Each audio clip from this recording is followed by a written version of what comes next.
problematic.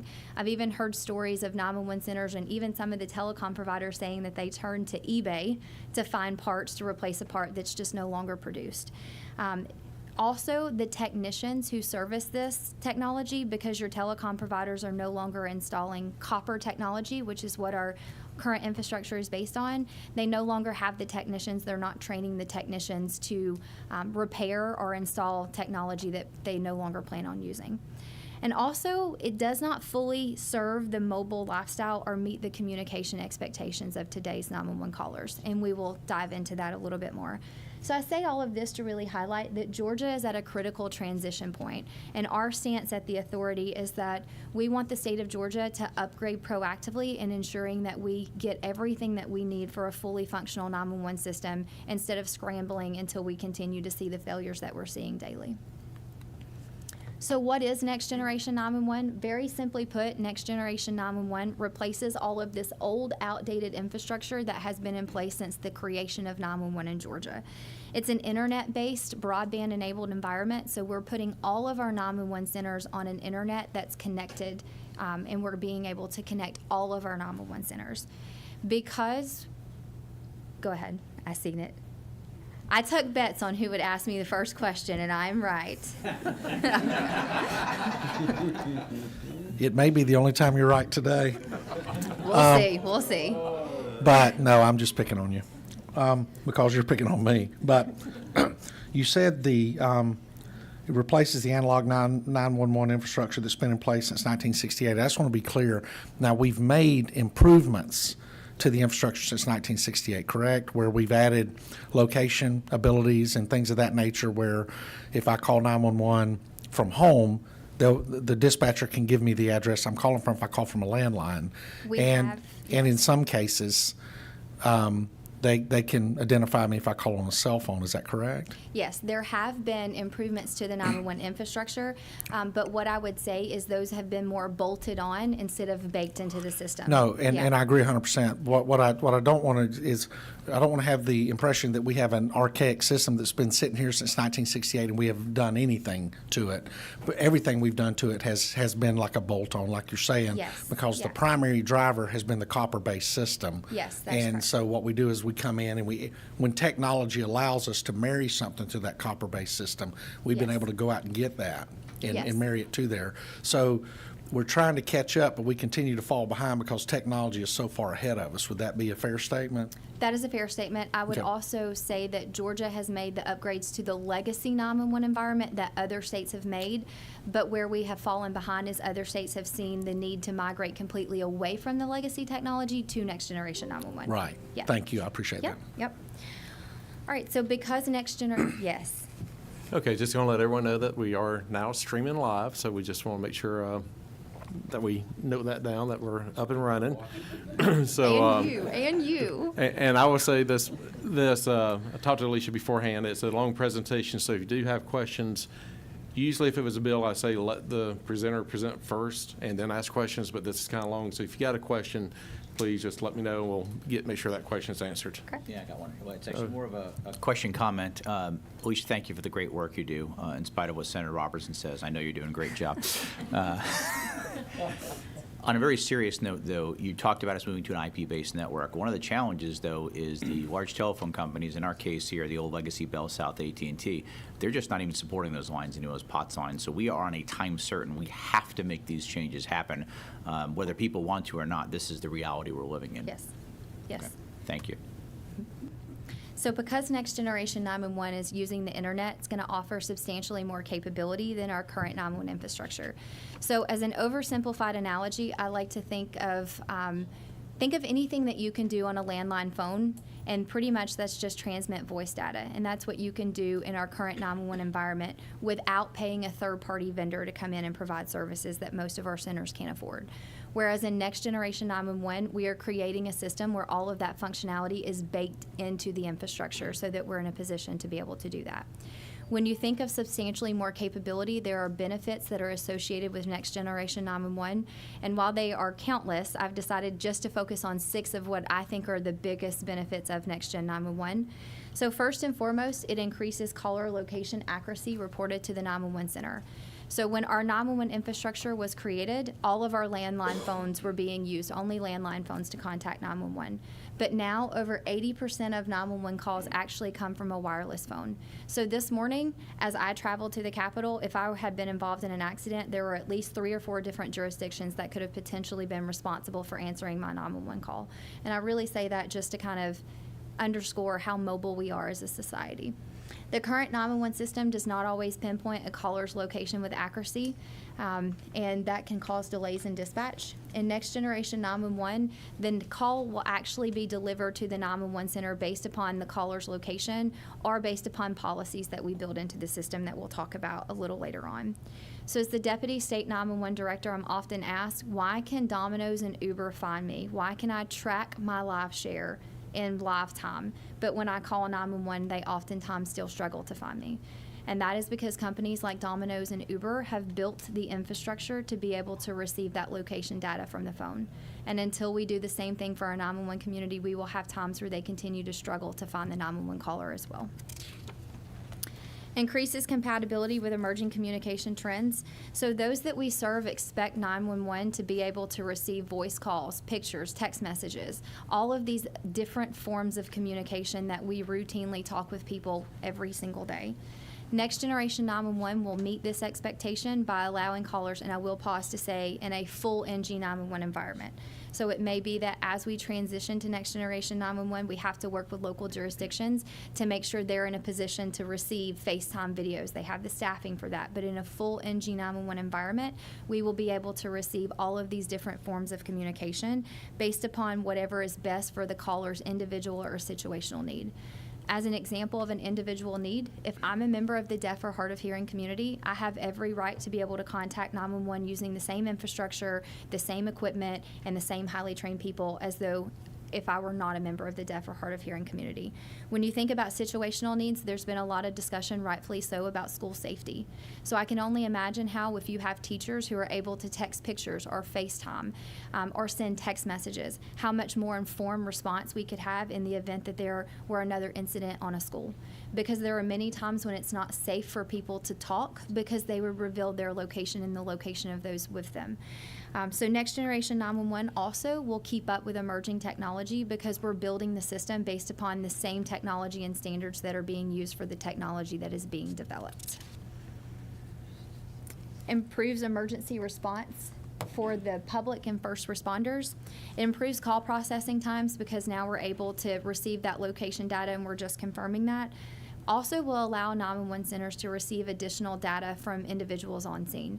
So if you can think about as a law enforcement or as EMS or as fire, we have an example for each of those. So as a law enforcement officer, it's helpful if I can say it's on the 4th floor in room 450, it's a female wearing a black and white dress. It's even more beneficial if I'm able to provide that information and say, and I've also sent the photograph that I've received from the caller.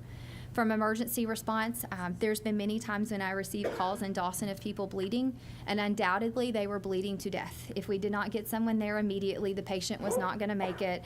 My med unit would call 10-8. We're headed back to the fire station, and they would call and say, Dawson, it really wasn't that bad. It was a paper cut. And I'm like, well, I'm just going based off the information they told me.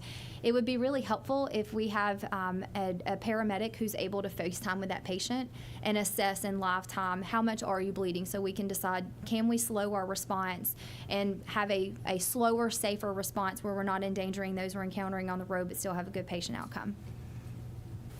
This is an excellent example. I have been meeting and talking to several companies that have drone technology that immediately they can dispatch a drone within a second of that initial call coming in. They can hover over the top of it, taking a live stream video, drop a stop the bleed kit or an AED literally down on the ground where those folks are, while at the same time looking around saying the best egress for an ambulance or wherever is coming based on traffic and backup. I realize that we have to lay the infrastructure in, but this will be the platform to start using that technology. Is that not true? Yes, that is correct. Thank you. Yes. And then You got one more question. Real quick, you're talking about all these unique add-ons, if you will, the ability to do FaceTime, the ability to deal with those who can't speak and those who can't hear and all this. Now, is the premise that in Next Generation 911, we will provide the opportunity for every jurisdiction to have this. Now, some of them may not be able to fully engage based on what you were saying were staffing and something of that nature, but we're going to put the opportunity for them to do that out there, right? So if they get to the staffing level, it's a switch flip where they can automatically start moving with that custom item. Is that the case? Yes, so what we envision, we've been speaking with the 911 community and asking them, what services are you providing now? Because you'll see that some 911 centers are already doing live stream video, some are doing on-demand location, whereas some of our 911 centers are still only accepting voice calls. So I can tell you all of our centers accept voice calls, and over 60% of our 911 centers receive text messages. And for the 40% that don't, most of them want to. So from the state perspective, what I would advocate is that we go for funding. So we say, when you connect to the Next Generation 911 network, you'll do voice and text messaging automatically. And then we write our statewide contract so that if you have a jurisdiction that is already doing pictures or videos, they would be able to continue doing that at a discounted price that will likely be less expensive than the vendor they're currently partnering with. And what about the ones that don't do some of that, but there's the potential that they could do that in, say, 4 to 5 years? Will it be is it a plug and play? Is it an Yes. add-on? Yes. That they would be able to get on there under the current contract? Yes. And not, we wouldn't have to go out and spend additional money just to have them to connect, right? That is correct. We will write our RFP where all of those services are included. And look, we all had the blue card calls where you'd get somebody saying, you know, my mother's dying, and you get there and it's a toothache. And that's the reality of it. And you're down to 0 ambulances. I know Columbus went down to 0 a lot, and I know the city of Atlanta does and stuff like that. But this technology, and I know it was just an example you gave, but you know, in a lot of these situations, if we tell somebody, well, you know, do we dispatch the ambulance, or do we say, hey, we're going to connect you with a paramedic and let you talk to them before we dispatch an ambulance? Well, and I think that would be locally driven for policies. I know from the Communications Authority, we're not interested in telling them how they dispatch. Right. But I think more of, in my example, what I envision would be being able, as they're en route and they have 2 people in the seat, one of them being able to. No, en assign. route. I Yeah. understand that Yeah. completely. Yeah, it would seem like that's just an added layer of, and Lord knows, the people that call for emergency services are the first ones to complain about the most minuscule failures within that emergency service. Not the fact that their life was saved, but the fact that we parked on the grass or you know. hit the mailbox. That didn't was a say- frequent one where Didn't mine say at. thank you. We sent a bomb robot in to talk a suicide down one time, and the mother called later and asked if we were going to fix the scratch in her hallway where the robot went down her hall. So, and we did. But thank you. Yeah, absolutely. Yes. What's that 5? Thank you so much for your presentation so far. But I have a question in reference to the rural areas where the broadband the infrastructure is limited. How will the next generation 911 suffice in those areas? Well, and that's a great question. And so it's a long answer that I'm going to condense down. One, JICA has been working with the Georgia Technology Authority, and we have some preliminary analysis of which 911 centers currently do not have an internet connection that would support it. Okay. And so we're very fortunate with the BEAD grant and the broadband build-out and the governor's initiative on broadband in rural areas that we have probably less than 10% of our centers that will need fiber ran to them. So part of what we will do is when we have a Next Generation 911 vendor, they're vendor agnostic. So they will come in and they will look at all of the internet connections that could potentially service a 911 center. And they will be responsible for negotiating out contracts with those vendors to use those internet connections. And in the event that there's not a connection that's available, then we would write into our contract the price to build fiber to that 911 center. Another question that I get often, and it's a fair question, is we oftentimes have the internet going down. So what happens when the internet goes down if we have an internet? I wasn't going to point that out. I was not going to point that out. Everybody was thinking it, so might Yeah, as well. so I thought well, everyone knows the example. So what happens when the internet goes out? In a Next Generation 911 environment, you're not just dependent upon internet. So you write your request for proposal so that you have to have at least 2 different ways for your 911 call to be delivered. So in states that have gone ahead of us, they've used fiber, they have used LTE, they they have used satellite is a big movement. And you'll see in North Carolina when they had Hurricane Helene, the only thing that worked in some of those areas was satellite. And so you have a movement where they're incorporating more satellite. You have other states that are much more flat than Georgia that have used microwave. So there's a lot of different ways that you can go about getting a 911 call delivered to make sure the call is answered. I got one more question, and maybe moving ahead, but in the rural areas, a lot of they still rely on landlines. So how do we address those areas? That too. So the way that the 911 caller actually contacts 911 doesn't matter. Our Okay. system will be able to process, so we will still be able to bring in landline calls or voice over IP or any of that technology. There is absolutely no requirement for the caller to upgrade or do anything differently to contact 911. And that's a great question, too. Thank you. All right. So I really talk about improving emergency response for the public. I have not forgot that I didn't give an example of my fire community, and I would feel bad if I didn't do that. So there's some, well, no, I talked about everyone. Somebody woke up in a mood this morning. So on the fire side, there have been case studies where they put sensors on oxygen tanks, and in the event that an oxygen tank drops below a certain level, it automatically notifies your 911 center and starts broadcasting that firefighter's location so that you can say, we have a firefighter, second story D side of the structure, that we need to prioritize getting that firefighter out. So I give all of these examples just to say that because we're able to pull in more information from the scene, we're able to provide more information to responders, which means our responders have safer, more informed responses. Promotes. I'm going to jump in real quick. Yeah. Because you're talking about 911 centers already have a tremendous amount of information coming in. Yep. How much more training is going to have to be involved, because all this other information that you're now going to have coming into the center and make sure it's going out. So And that's a great question, too. We do recognize that part of our plan for Next Generation 911 and part of what we have in the law is also making sure that we address the training component.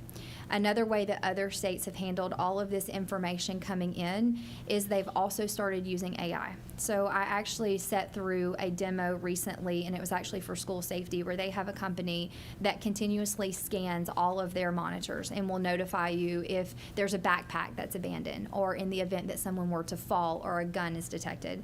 So in NG 911, I fully anticipate that you're going to see where you have more AI coming in to help process calls. That will help. And then also, for Next Generation 911, we're really changing how the call is delivered to the operator, but how they process that call will still be the same. They're still going to be confirming the location. They're still going to be getting the caller's name and telephone number and that information. But we do have a plan in place to address the training and also looking at what additional tools can be helpful for 911. We had a brief call a couple of weeks back, and we were talking about the AI aspect of this, and I think it's extremely positive, but would you agree that there is a real opportunity for AI to reduce the number of humans being required to dispatch non-emergency calls that come into 911? Well, I think one key takeaway that I had during this meeting with this one company is they said that they use AI, but that AI doesn't fully replace any human component, because in the event that there is a weapon that's detected, they still want a human to be able to confirm that. Confirm that how? To be able to actually go back and say that, yes, I concur that that is a weapon. Oh, you're talking about visually? Yes, visually. What I'm talking about is, as I know, over in Europe, they're using some software systems that mimic the voice of the region. So if you called a 911 center in Georgia, you would get that beautiful Southern accent, even though it was not a real person talking to you. And if it was a non-emergency 911 call, which we know we get a lot of those, vehicle crashes where there's nobody's injured, somebody just wants a police report and things like that, and they're able to actually dispatch necessary resources through that, and that there's a monitor there that if the call should turn to where it needed human interaction, there would be interaction. And so, because I know, as in law enforcement, as in volunteer firefighters, and as in 911 dispatchers, we're having a decreased number of people apply for these jobs. And so there has to be some way of solving that problem, and it seems like technology is the way to solve that problem. So is that something, as we move forward with Next Gen 911, that we would look at If we have a center, Fulton County has or 911 centers around Atlanta have a reputation for putting a lot of people on hold. And they say that that is one of the solutions would be the non-emergency dispatch via AI. So would that be something that y'all would look at as you move through the process in order to make sure that we had systems that if this technology was available, that we would possibly lean into that to help with keeping people from sitting on the side of the road for 45 minutes waiting for a dispatcher to answer their call? So what I envision is a coupling of AI and our 911 operators. Most of our centers are short-staffed, and they are struggling to make sure that they have sufficient people to answer the phone. So what you are seeing in other states is your NG 911 providers are looking at these intelligent networks and trying to figure out how to make them even more intelligent. So an example of that may be where I live, if we have one motor vehicle accident on 453, I'm not getting one phone call for that. I'm getting several phone calls, and I can only imagine in some of your metropolitan areas that they're getting dozens, if not hundreds of calls.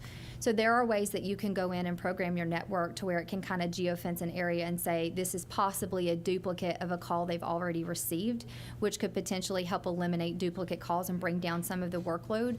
But I do not foresee a future where AI is ever able to fully replace 911. AI will never Yeah. fully replace 911, and that wasn't what I was alluding to. We use technology now to replace law enforcement officers Yeah. in certain aspects. And I won't even bring up school zone speed cameras, but I did.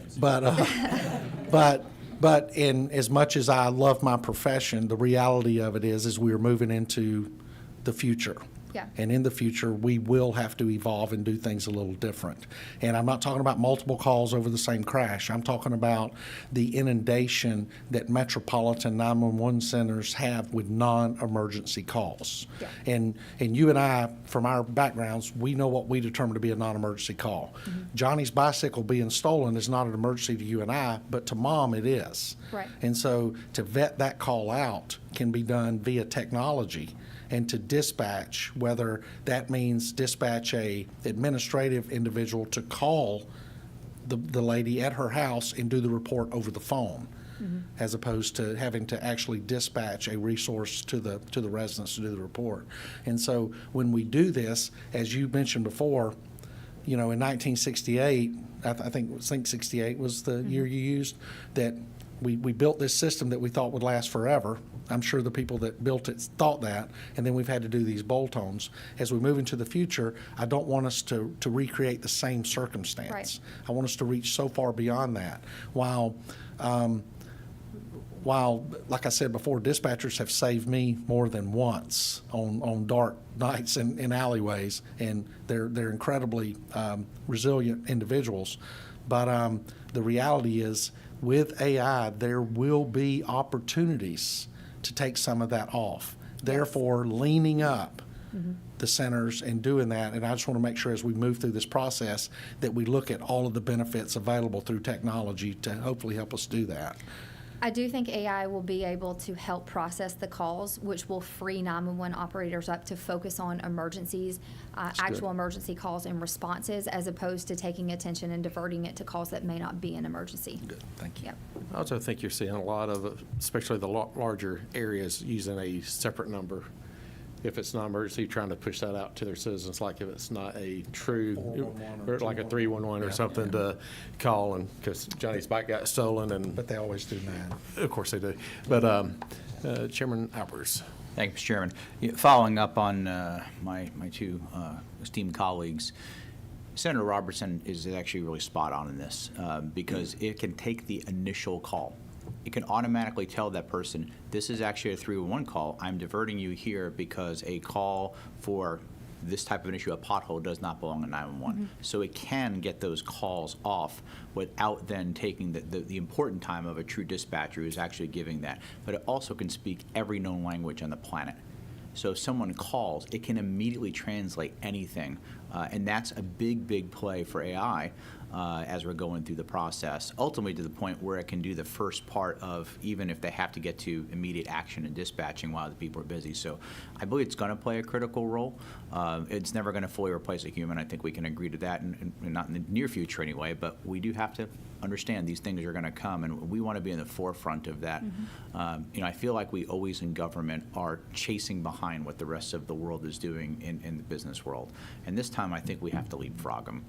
So I'd ask as we go through this, Alicia, you're doing a phenomenal job, and there's nobody better than those who are working in our 911 centers. I've always said before, there's a stool of public safety, and there are 4 legs, and it is 911, it is EMS, it is police, and it's fire. And if any one of those legs is not functioning properly, the whole thing falls over.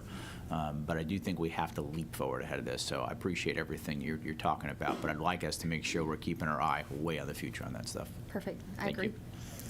So Next Generation 911 promotes consistent 911 service across the state. At GECA, we routinely send out surveys to ask our 911 centers, what is your call volume? What services can you provide? What do you need? What is your budget? Just so that we can keep a pulse on 911.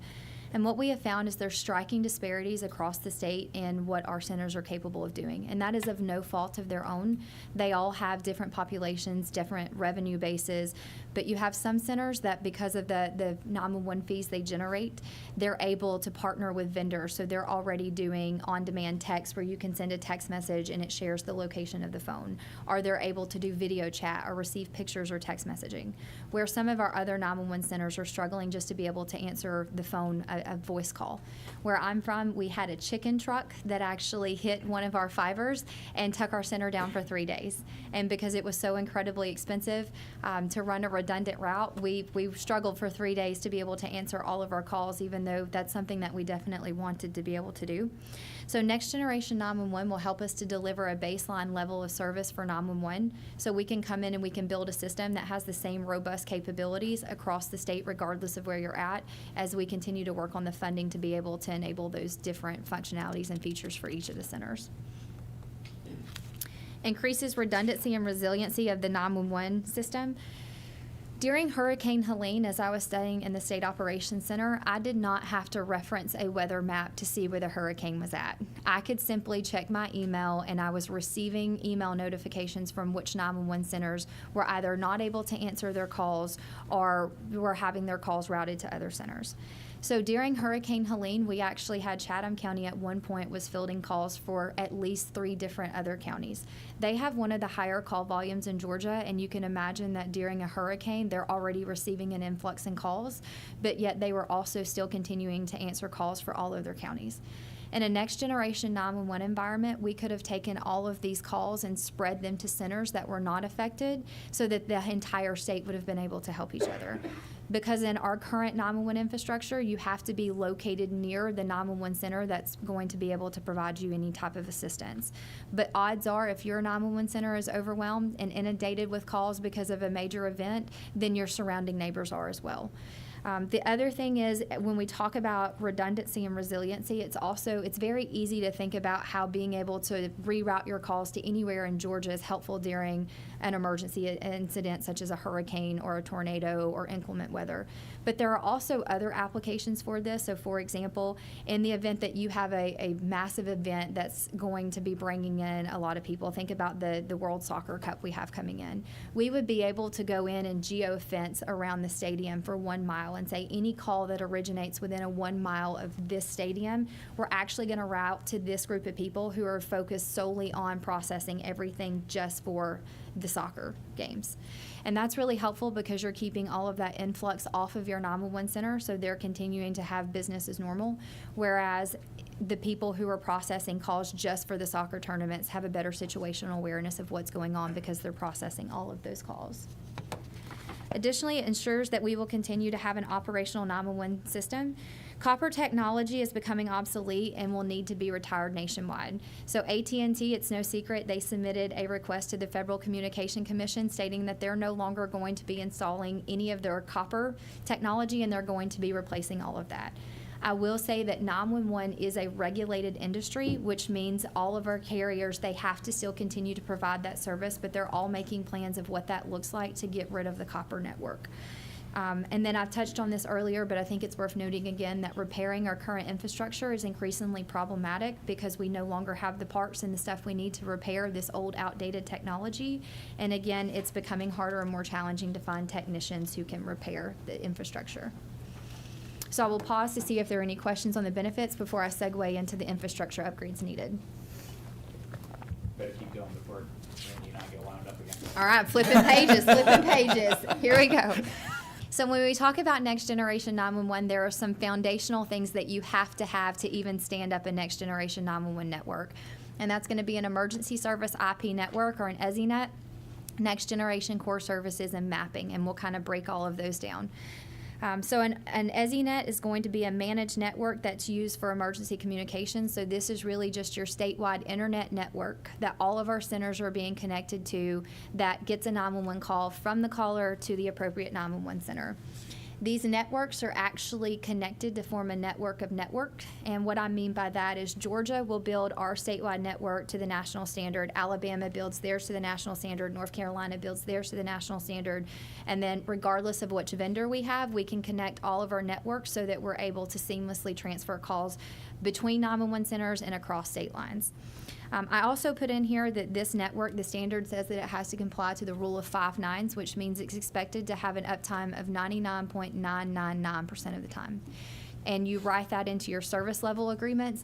I think this is a huge benefit for the 911 community because now you have that service level contract in place, and it becomes our responsibility to contact the vendor and say, this is the standard and we expect this network to be up and operational. There have been many times on the authority when we've had the 911 network go down, our current infrastructure, and those are locally managed contracts. So we are contacted by locals and we say, like, the state will help you, like we'll sit down with vendors, but we don't have the authority to enforce any service level agreements. And I told you earlier, Chicken Truck made my center to where we were not operable for 3 days, so you can only imagine how much I would have loved being able to contact the state and say, hey, we're at 3 minutes and this agreement says 5. Yes. I've got a quick question. The rule of 5 nines, do y'all track the data to know where we're at now at the different centers where they normally? So from one of our telecom providers provides a courtesy notification to the state anytime a center goes down.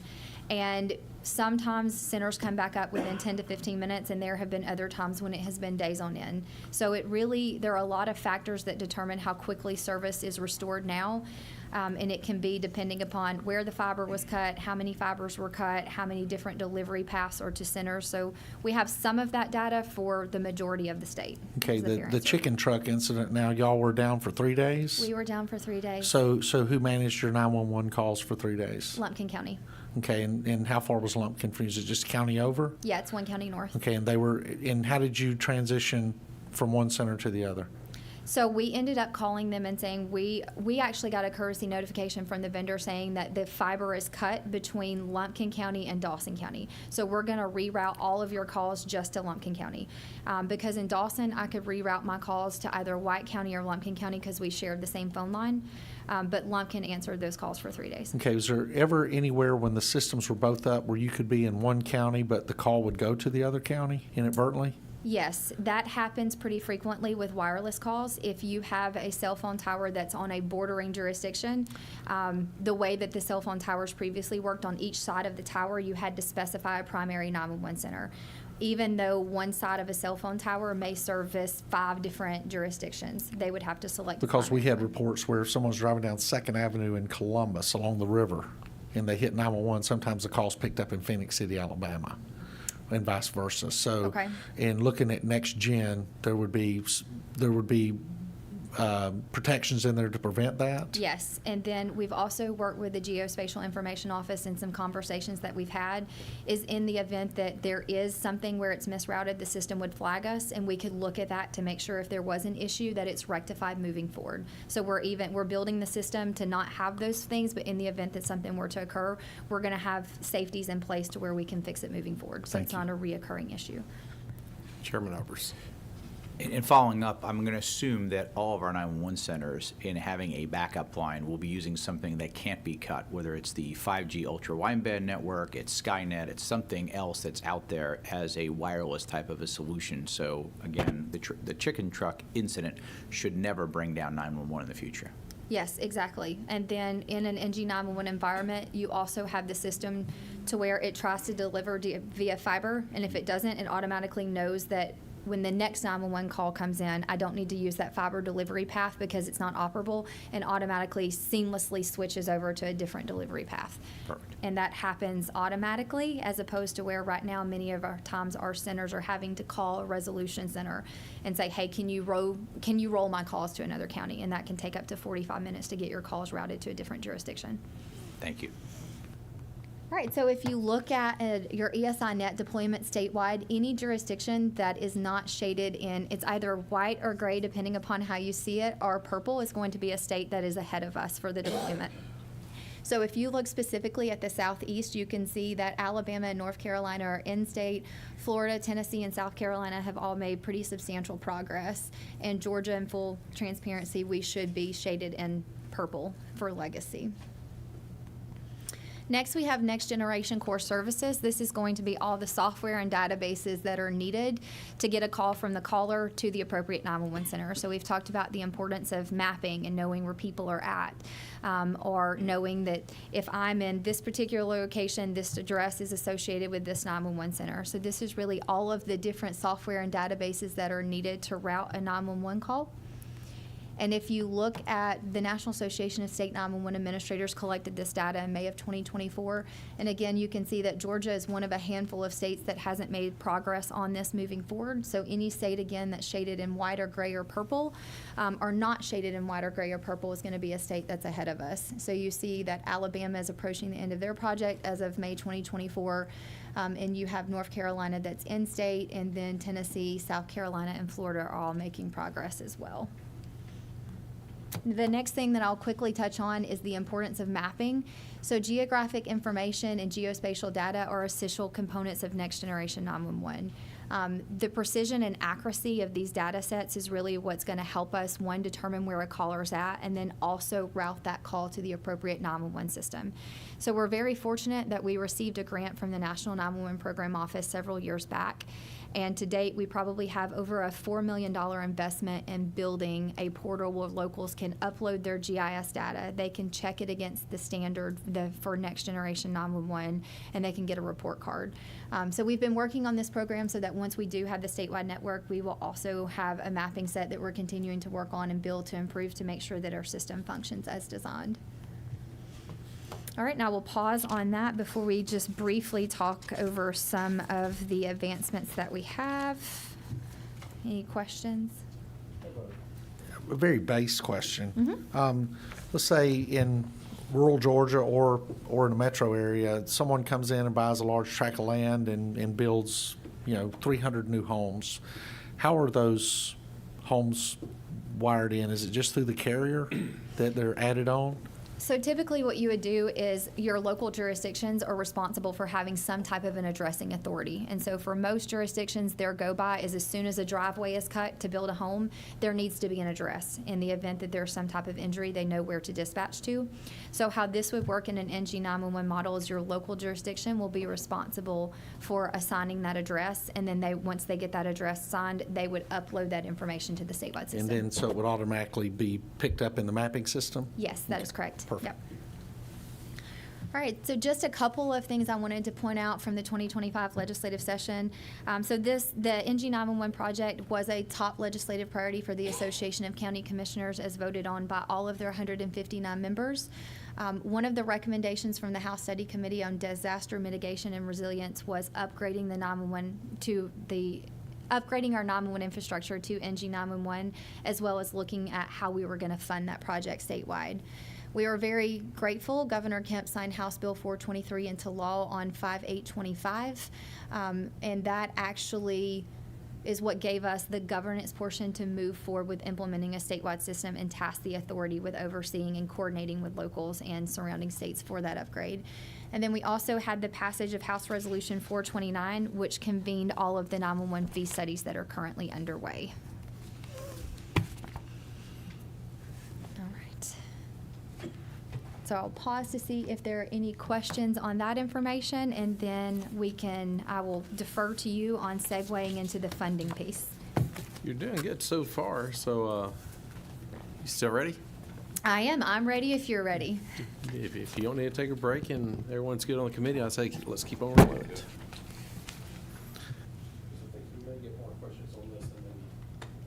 I anticipate that, yeah. That's fair. This is the funding piece is the important part, right? So for the funding in 911 in Georgia, we're going to spend a little bit of time going over our current non-prepaid charge, which is collected at the retail point of sale, or is collected by the telecom providers, the prepaid wireless charge. We'll look at some of our 911 fee collection trends, eligible uses of 911 fees, and 911 fee reporting requirements. Let me set this back. Sorry about that, everyone. Okay, so for the non-prepaid charge under OCGA 465134.2, counties and municipalities are authorized to adopt an ordinance to impose a 911 fee. The non-prepaid charge is a $1.50 fee that's added to each of your wireless, your voice over IP, your telephone services each month. So beginning January 1 of 2019, telephone providers were actually required to add this fee onto each line each month, and they were required to then collect all of these fees and then start remitting all of these fees to the Georgia Department of Revenue. And this was a legislative change because prior to the creation of JICA, each of your telephone providers were allowed to just collect this fee, and then they remitted it directly to the 911 centers. So there really was no oversight. There was no trend tracking statewide to make sure that all of our different telecom providers were remitting fees or were remitting the amount they were supposed to be. A couple of things about your non-prepaid. We do not collect non-prepaid fees. Quick question for you. Yes. Okay, the collection of fees were redirected, but were they, when the fees were given out, were they paid back to the 911 centers? Yes. And was it in the exact same amount? The law actually changed some of the disbursement mechanisms as well, and I will go over all of those. But to kind of answer your question, your 911 centers receive 97% of all of your non-prepaid or your contracted cell phones. And prior, they received 100%? Yes, prior they did receive So there was a 100%. 3% deduction, and where did that 3% go? So the 3%, 1% is retained by the Georgia Emergency Communications Authority. You have 0.25 is retained by the Georgia Department of Revenue because we have contractual services with them. 0.75 is for the police officer and annuity benefit fund to cover 911's participation.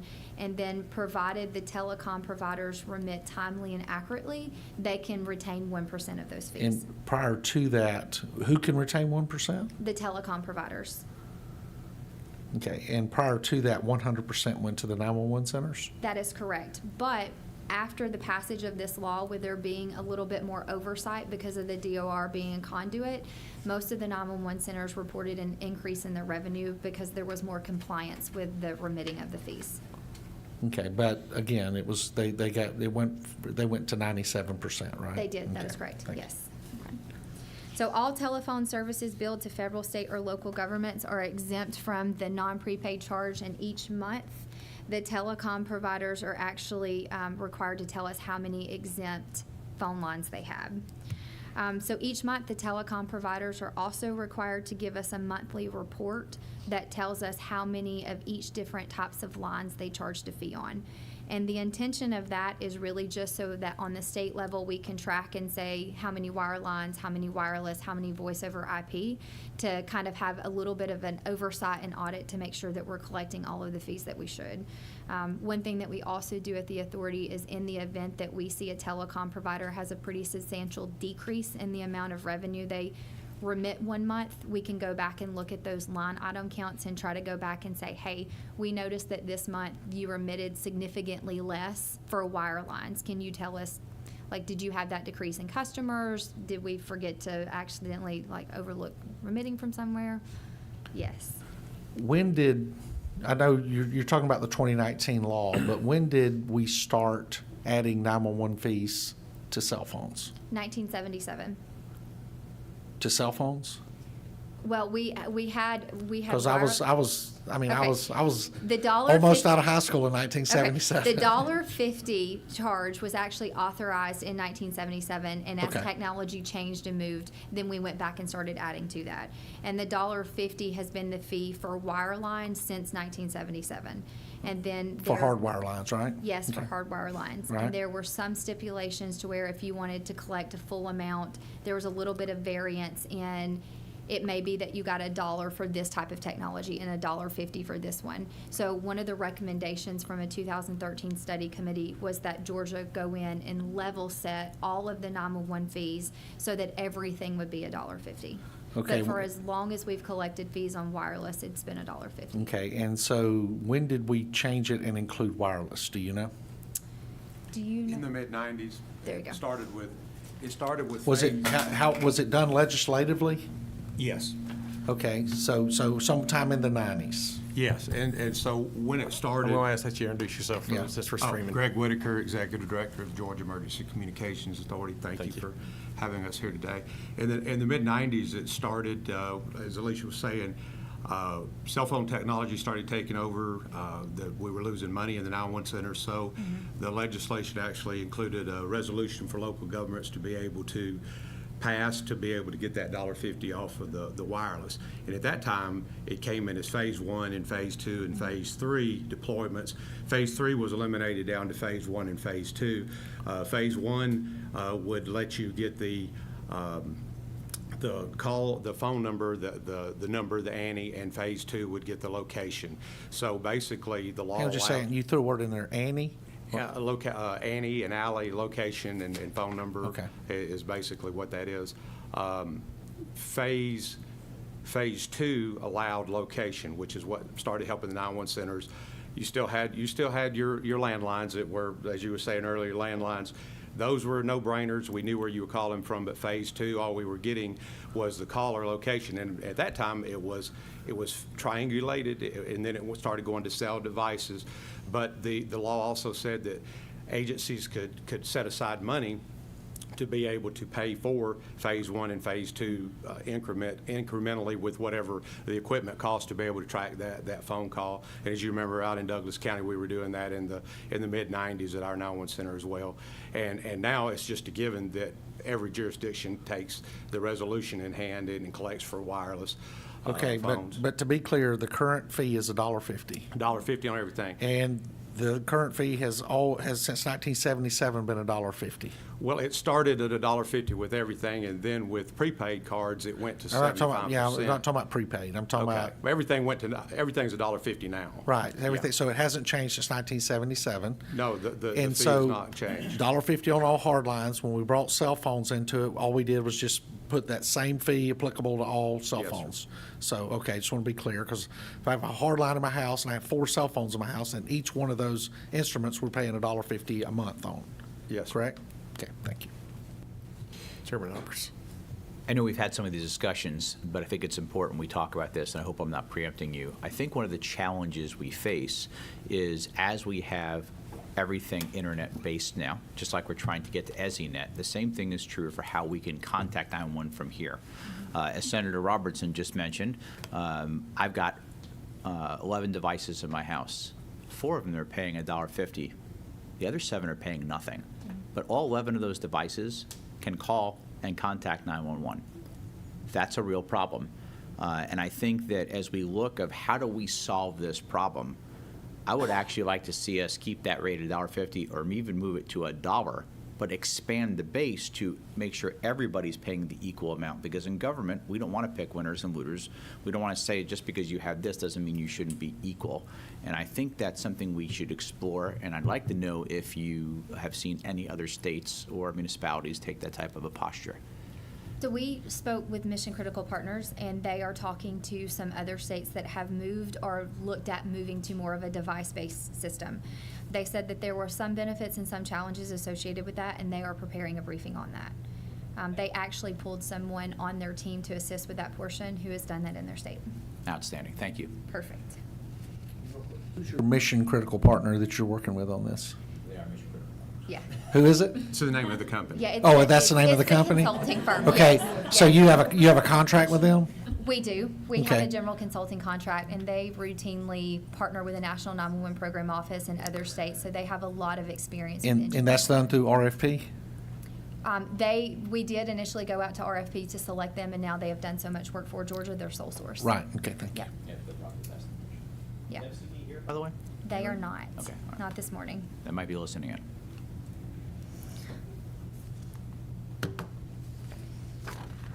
All right. So the other thing that you will see for non-prepaid charges is telecom providers are allowed to charge cost recovery, and it's 45 cents per month per line. And with this is really to kind of help the telecom providers overcome any of the expenses they incur for providing 911 service. So that is something that is also written into our law. So they have 45 cents of cost recovery, and then they also get to retain 1% of the total fees collected for assessing that fee, collecting them, and remitting them to the Department of Revenue. The other thing the law is very clear about is with cost recovery, that does need to be a separate line item. They are not allowed to reduce the total amount of 911 fees that are remitted. The cost recovery cannot come from that specific line item. So, but when we require Verizon to include the $1.50, we also give them 45 cents in addition for providing the availability of 911 on their device? So they will get to keep 1% of the total fees remitted. So they keep 1% of the $1.50 multiplier, however many Yes. phones they have, and they get an additional 45 cents. For cost recovery. And so the individual with the phone in their pocket is actually paying $1.95 for 911, right? When you start pulling in cost recovery. Right.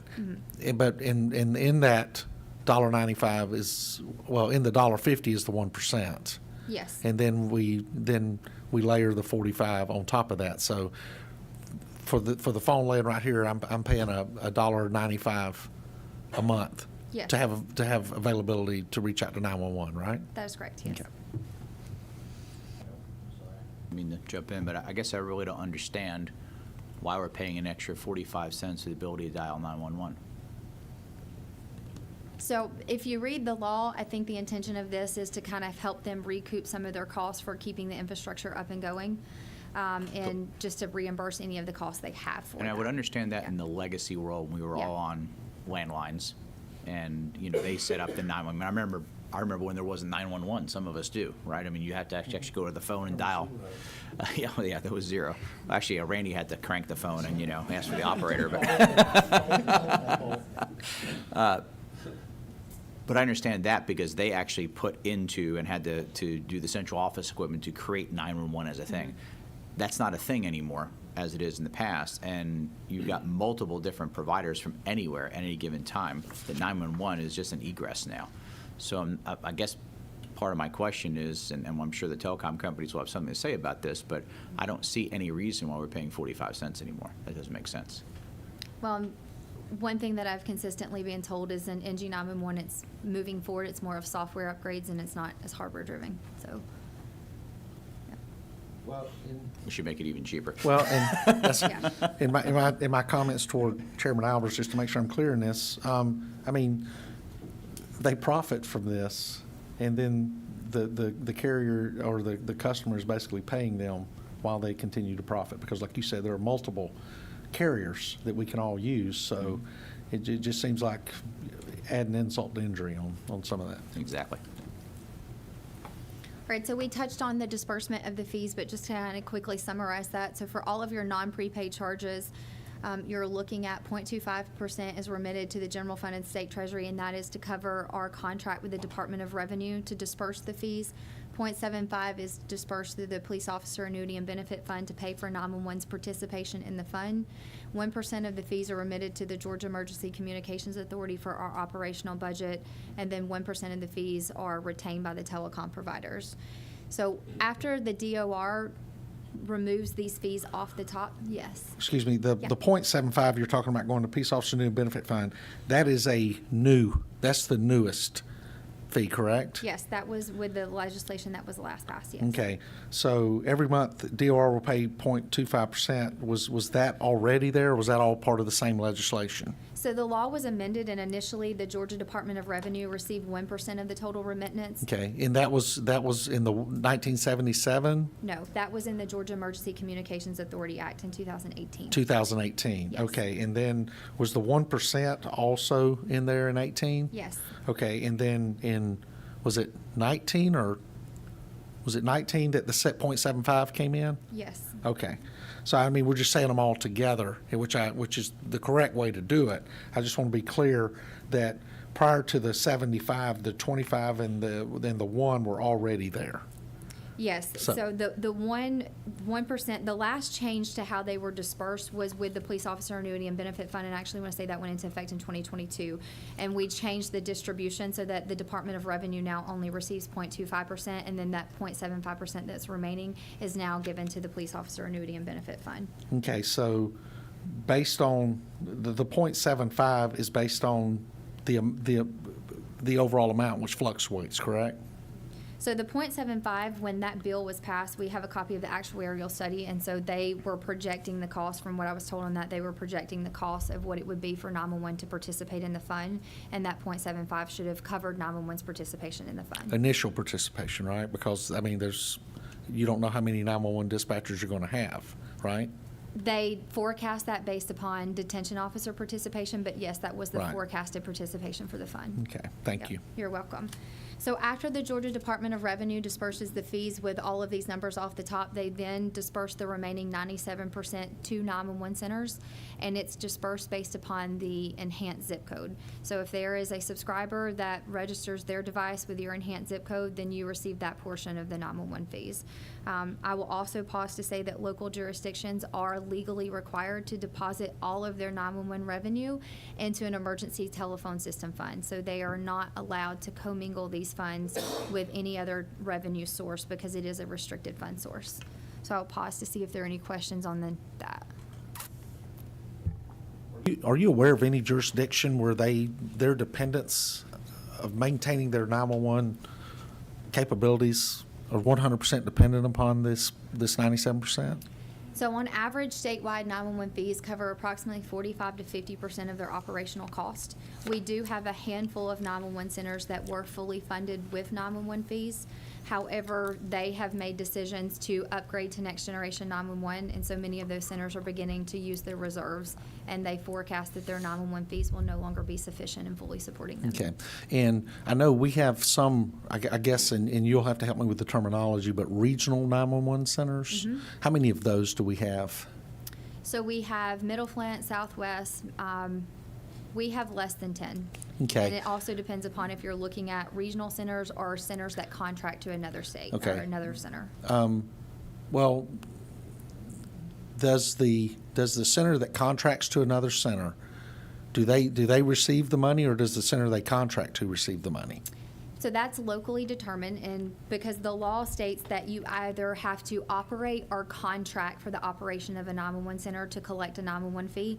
So in most cases, what we see is either the 911 fees are still collected by the jurisdiction that is contracting for the service, and then there's an intergovernmental agreement where they transfer the money. And then the other operation I've seen is where the Georgia Department of Revenue will directly deposit the fees from the jurisdiction that received them to the jurisdiction that is providing the service. Is there an audit Yes. of even the intergovernmental, the memorandums of understandings possibly between two counties, that the money that's going to County A to contract to County B is actually going to County B for the services being provided? So each year, your 911 centers are required to participate in the jurisdiction's audit, and they have to submit what is called an E911 certification form. So I actually got a copy of all of the latest E911 certification forms, so I could start calculating totals for how much are we paying in salary, how much are we paying for equipment and maintenance. And for the jurisdictions that I know are contracting, you can see where they're reporting out on a line item how much they are paying the jurisdiction they're contracting with. Now, is there a regional one that encompasses Americus? Yes, Okay. it's Middle Flint, and there's 8. Middle Flint, how many counties are 8. there? Okay, and so how is that, explain to me exactly how that's different from the individual contract from county to county. So for Middle Flint, and we actually have one of their Board of Commissioners for Sumter County is going to be speaking, it is my understanding that all of your local jurisdictions are contributing to the overall 911 operational cost. And where is the 911 center, or what county is the 911 center located in? Schley County, Ellaville. It's in, okay, in Ellaville? Yeah. I didn't want to give an exact location just in case, but so there are no 911 dispatchers in any of the other counties. All calls go to Schley County. Yes. Okay, and so the funding that comes out of Sumter County, from the residents there in Sumter County, does it go directly to Schley, or does it go to Sumter and Sumter writes a check to Schley? It goes directly. I think it goes direct. Yeah, sorry. I hear, I heard somebody in the back. yeah, and I should give her a shout out because she was the Middle Flint 911 director, so she can, yes, it goes directly to them. It goes directly to Schley? Yes. Okay. Thank All right. you. And how many 911 centers are there in Georgia? In our 159 counties, how many do we have? 156 primary 911 centers. No, I'm talking about primary. Okay, so the one in Schley is a secondary? No, so a secondary 911 center is going to be a 911 center that doesn't directly answer a 911 call, but receives calls from centers that do. So an example would be maybe Grady EMS receives calls from other 911 centers. Okay, so all 159 counties do not have 911 dispatch centers, correct? Because we have regional centers. Yes, that is correct. Okay, so including the regional centers, how many, and let's don't count the Grady model, how many counties have 911 centers? So you have 156 911 centers spread throughout the state. Okay, because some counties have multiples. Well, you have cities. You also have cities. Okay, so Yeah. because of municipalities as opposed to counties. Yes, that is you have, and give me an example of does Fulton County have an Atlanta 911 center in Fulton Yes. County? Yes. Okay. Yeah. But for the most part, we do have rural counties that have no 911 dispatch centers, So all of our such as counties- Sumter. All of our counties have 911 service, but they may not have a 911 center located I'm not talking within their about service. jurisdiction. I'm talking Yeah. about the center itself. Yes, that is Okay, correct. Okay.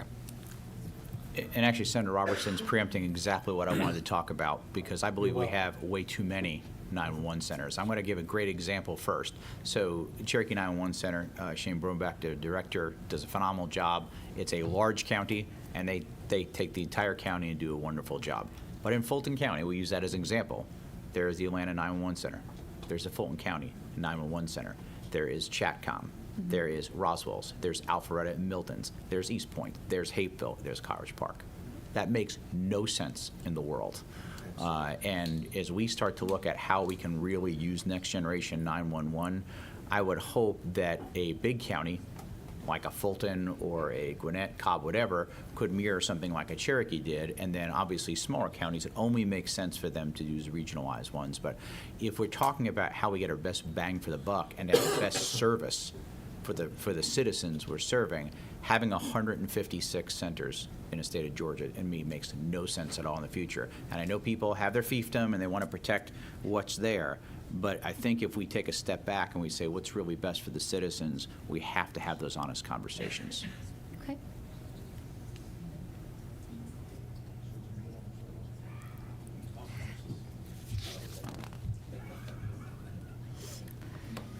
All right, so moving on to the disbursement. When we disperse 911 fees, we'll just kind of quickly go over this for the sake of time. We have two different reports that are provided to 911 centers. One of these reports is publicly available, and it's on our website. We email them out to centers. It lets them know how much we collected that month in non-prepaid fees. Sorry, I thought you had a question, so okay. Lets them know how much we collected in non-prepaid fees, the dates that these fees were collected, how many jurisdictions receive fees, and then it just breaks it down. You'll see the state of Georgia is always listed first, which is going to be the Department of Revenue. Next, you're going to have the Georgia Emergency Communications Authority, and then there's also a specific line item for the Police Officer Annuity and Benefit Fund, and that lets them know how much they've collected of these fees each month. The next report that we have is we have a detailed distribution report, and a 911 center has to sign a confidentiality agreement stating that they will not further disclose this information. But with this particular report, they get more line item details from each of the telecom providers on how many fees were remitted, if there were any adjustments to the sales tax. And really, this report kind of lets them see how much they're collecting from each of the 911 providers or from the telecom providers, so that they can more assess the accuracy of their reports. Why are they required to sign a non-disclosure agreement? Because the law actually holds that information confidential and proprietary. It was something the telecom industry was interested in protecting, because there's a way that you could gain information about their subscriber base. Beyond numbers, and I think they promote that themselves through advertising and everything else and coverage areas and all that. So I'm a little concerned because basically this money, when it touches the Department of Revenue, it becomes the property of the public. It becomes state money. And so I'm a little concerned that we have a non-disclosure for the benefit of the business side, when the money went, like I said, we was a $37 billion budget that belongs to every citizen in Georgia. So that's something concerning, and I guess we can dive deeper into it later. But I do appreciate that. There are publicly available reports that are just aggregate amounts. I saw that, Yeah. but when you deal with some of the constituents, myself and Senator Albers and others in the Senate deal with, they do not want aggregate numbers. They want understand. precise numbers, yes, or otherwise it's a conspiracy. All right, so moving now to prepaid wireless charges. So under OCGA 465134.2, the counties are also authorized to adopt by ordinance or resolution a prepaid wireless fee. So for these, it's going to be $1.50 per transaction, and what's different about your prepaid is these are actually collected at the retail point of sale. And prepaid wireless telephone service is really described as anything that you're paying per use for a particular amount of minutes. So you can think about if you're getting a wireless card or something at Walmart to add additional minutes to your phone. There are a few exceptions in the law to when a retailer can decide that they're not going to charge that $1.50, and it really is dependent upon the amount of the transaction, the number of minutes, and then also if the phone is or the service is being provided to someone who's a low-income subscriber, then they would not assess the $1.50 charge on that.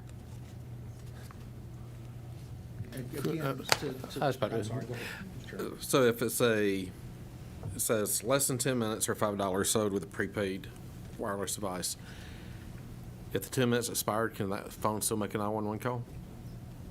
If the 10 minutes on that phone is expired, that they've just paid for, that's less than $5? Well, and with this, they're actually paying for this at the retail point of sale when the minutes would still be good to go. But, yeah. I'll think about that question Hey, for a second. yeah, Chairman Almers pointed out a while ago, so we're picking winners and losers again, aren't we? If we're telling somebody that has a prepaid phone, each of us buy a prepaid phone, it should provide us both the opportunity to contact 911 if we need 911, yet we're telling one person they don't have to pay for it, and we're telling the other person they do.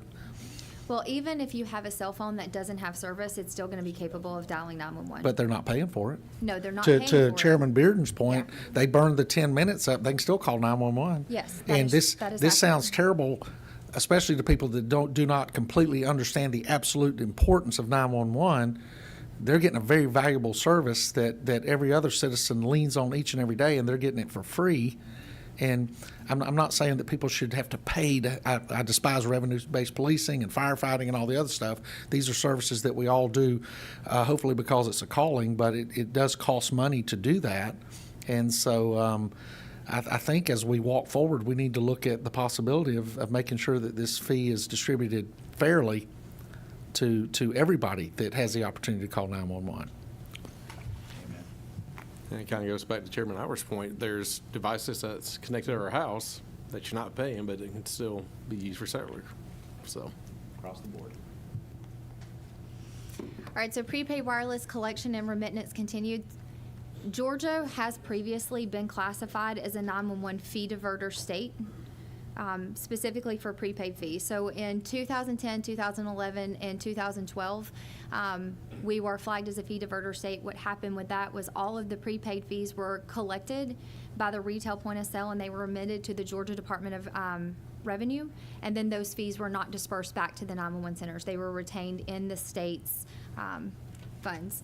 So according to a written response from a Georgia official, Georgia law did not require that the prepaid fees be appropriated for 911 purposes. So the funds were collected and deposited into the state's general fund in accordance with the state law. You will Chairman see. Albers. Okay, if you want to finish right there. Okay. Finish your comment. Okay. So you will see that after this, we did go back, and in the law, we have made some amendments where it says that the fees cannot be appropriated for any other purposes than 911. So there were some changes to the law and that likely were in response to this, as well as to the 911 community not receiving the fees. Thank you. Yeah, I'm very familiar with this. We also had issues where prepaid providers were not actually remitting the fee to the Yes. state as well. And I know we spent quite a bit of time, going after those bad actors. Where do you think we stand now in making sure that those folks are actually remitting? So you see that we're consistently receiving the same amount of the prepaid fees, but overall what you're seeing is an overall decline in the prepaid fees.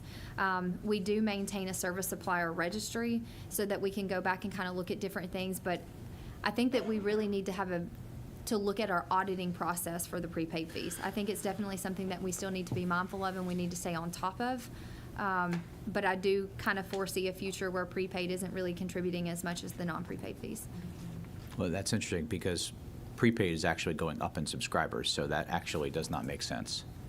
More and more people are going to different solutions and not using just the main, 3 carriers anymore, Verizon, AT&T, and T-Mobile.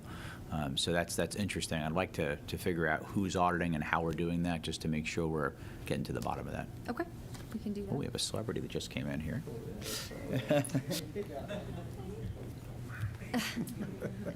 Yeah. You were saying when you responded to the federal report, since it was a non-distribution, we were a non-distribution state, so the money was being collected by the Department of Revenue and put into the general fund. Since the response, did that money go back to the centers, or does the state of Georgia maintain that money and say that money can only be used for 911? So the money that was remitted during those years did not make it back to the 911 centers, but the law was changed stating that the prepaid fees had to be appropriated to the 911 centers for 911 purposes only. Right. So no longer does DOR collect those funds? No, the DOR does collect They do those collect them, funds. but they send them out immediately? Yes, they disperse those, yeah. So they don't hold them and say, no. Anytime something comes up in the budget that impacts 911 centers, this money is the pool that we go into to pull those funds out. No, they actually, they collect, the fees are collected one month, the next month they're remitted to the Department of Revenue, and by the 20th of the following month, they're required to be deposited to the 911 So centers. post-report and post-response, all of that money started going out to the Yes. 911 centers, just like all the other money? Yes, that's Okay, correct. thank you. Yep. Just to do a little bit of homework here, the growth of prepaid is far outpacing postpaid. So if we're getting the same amount of money, we got a problem. We should be getting significantly more money in prepaid now, based on the analysis I'm looking at right here. So again, that's a big point of contention we probably want to follow up. I know realize that you can't control that, but auditing sure should. Okay. Thank you. And I guess there's not a good time to do this, but I'm going to jump off the cliff. Because to Chairman Albert's point, this is fairly convoluted with the fee splits and it going to DOR and the feds looking at it and saying, hey, you need to be a disbursement state and all this other kind of stuff. And so the math seems fairly simple. But we had a conversation a couple of weeks ago, and there had been a push in last session to add a single dollar, 100 pennies, to the 911 fee. And for that money, less fees to be moved to the Peace Officers Annuity and Benefit Fund for the purpose of stabilizing that fund, because we have a tremendous amount of rural local law enforcement officers who do not have a stable pension. And we felt that there would be an opportunity to recruit and retain officers with a better peace officer annuity benefit fund, which I think the high payout right now may be maybe a little less than $1,000 a month for somebody who fully invests in the fund. And so when I asked you and your team about it, and I will say this, y'all have been phenomenal from the first time that we met. And normally with my grumpy disposition, that's unusual. But I was told, and correct me if I'm wrong, that for us to add the single dollar, it would raise each person's 911 fee on their telephone to $134. Is that correct? Under the current disbursement method, yes. Okay. How was that possible? Because you are only, I can show you my spreadsheet, because you're only receiving 0.75% of any of the increase. How would the average person's line go up to that dollar amount? That doesn't add up. So can I have my laptop? Perfect. And we're not trying to put y'all under the gun, which is just, we talked about this yeah, I'm a math guy, and I can't make those numbers work. And Randy said he was going to jump off the cliff. Yeah, and I'm not a math guy. I'm like Tim. I can read.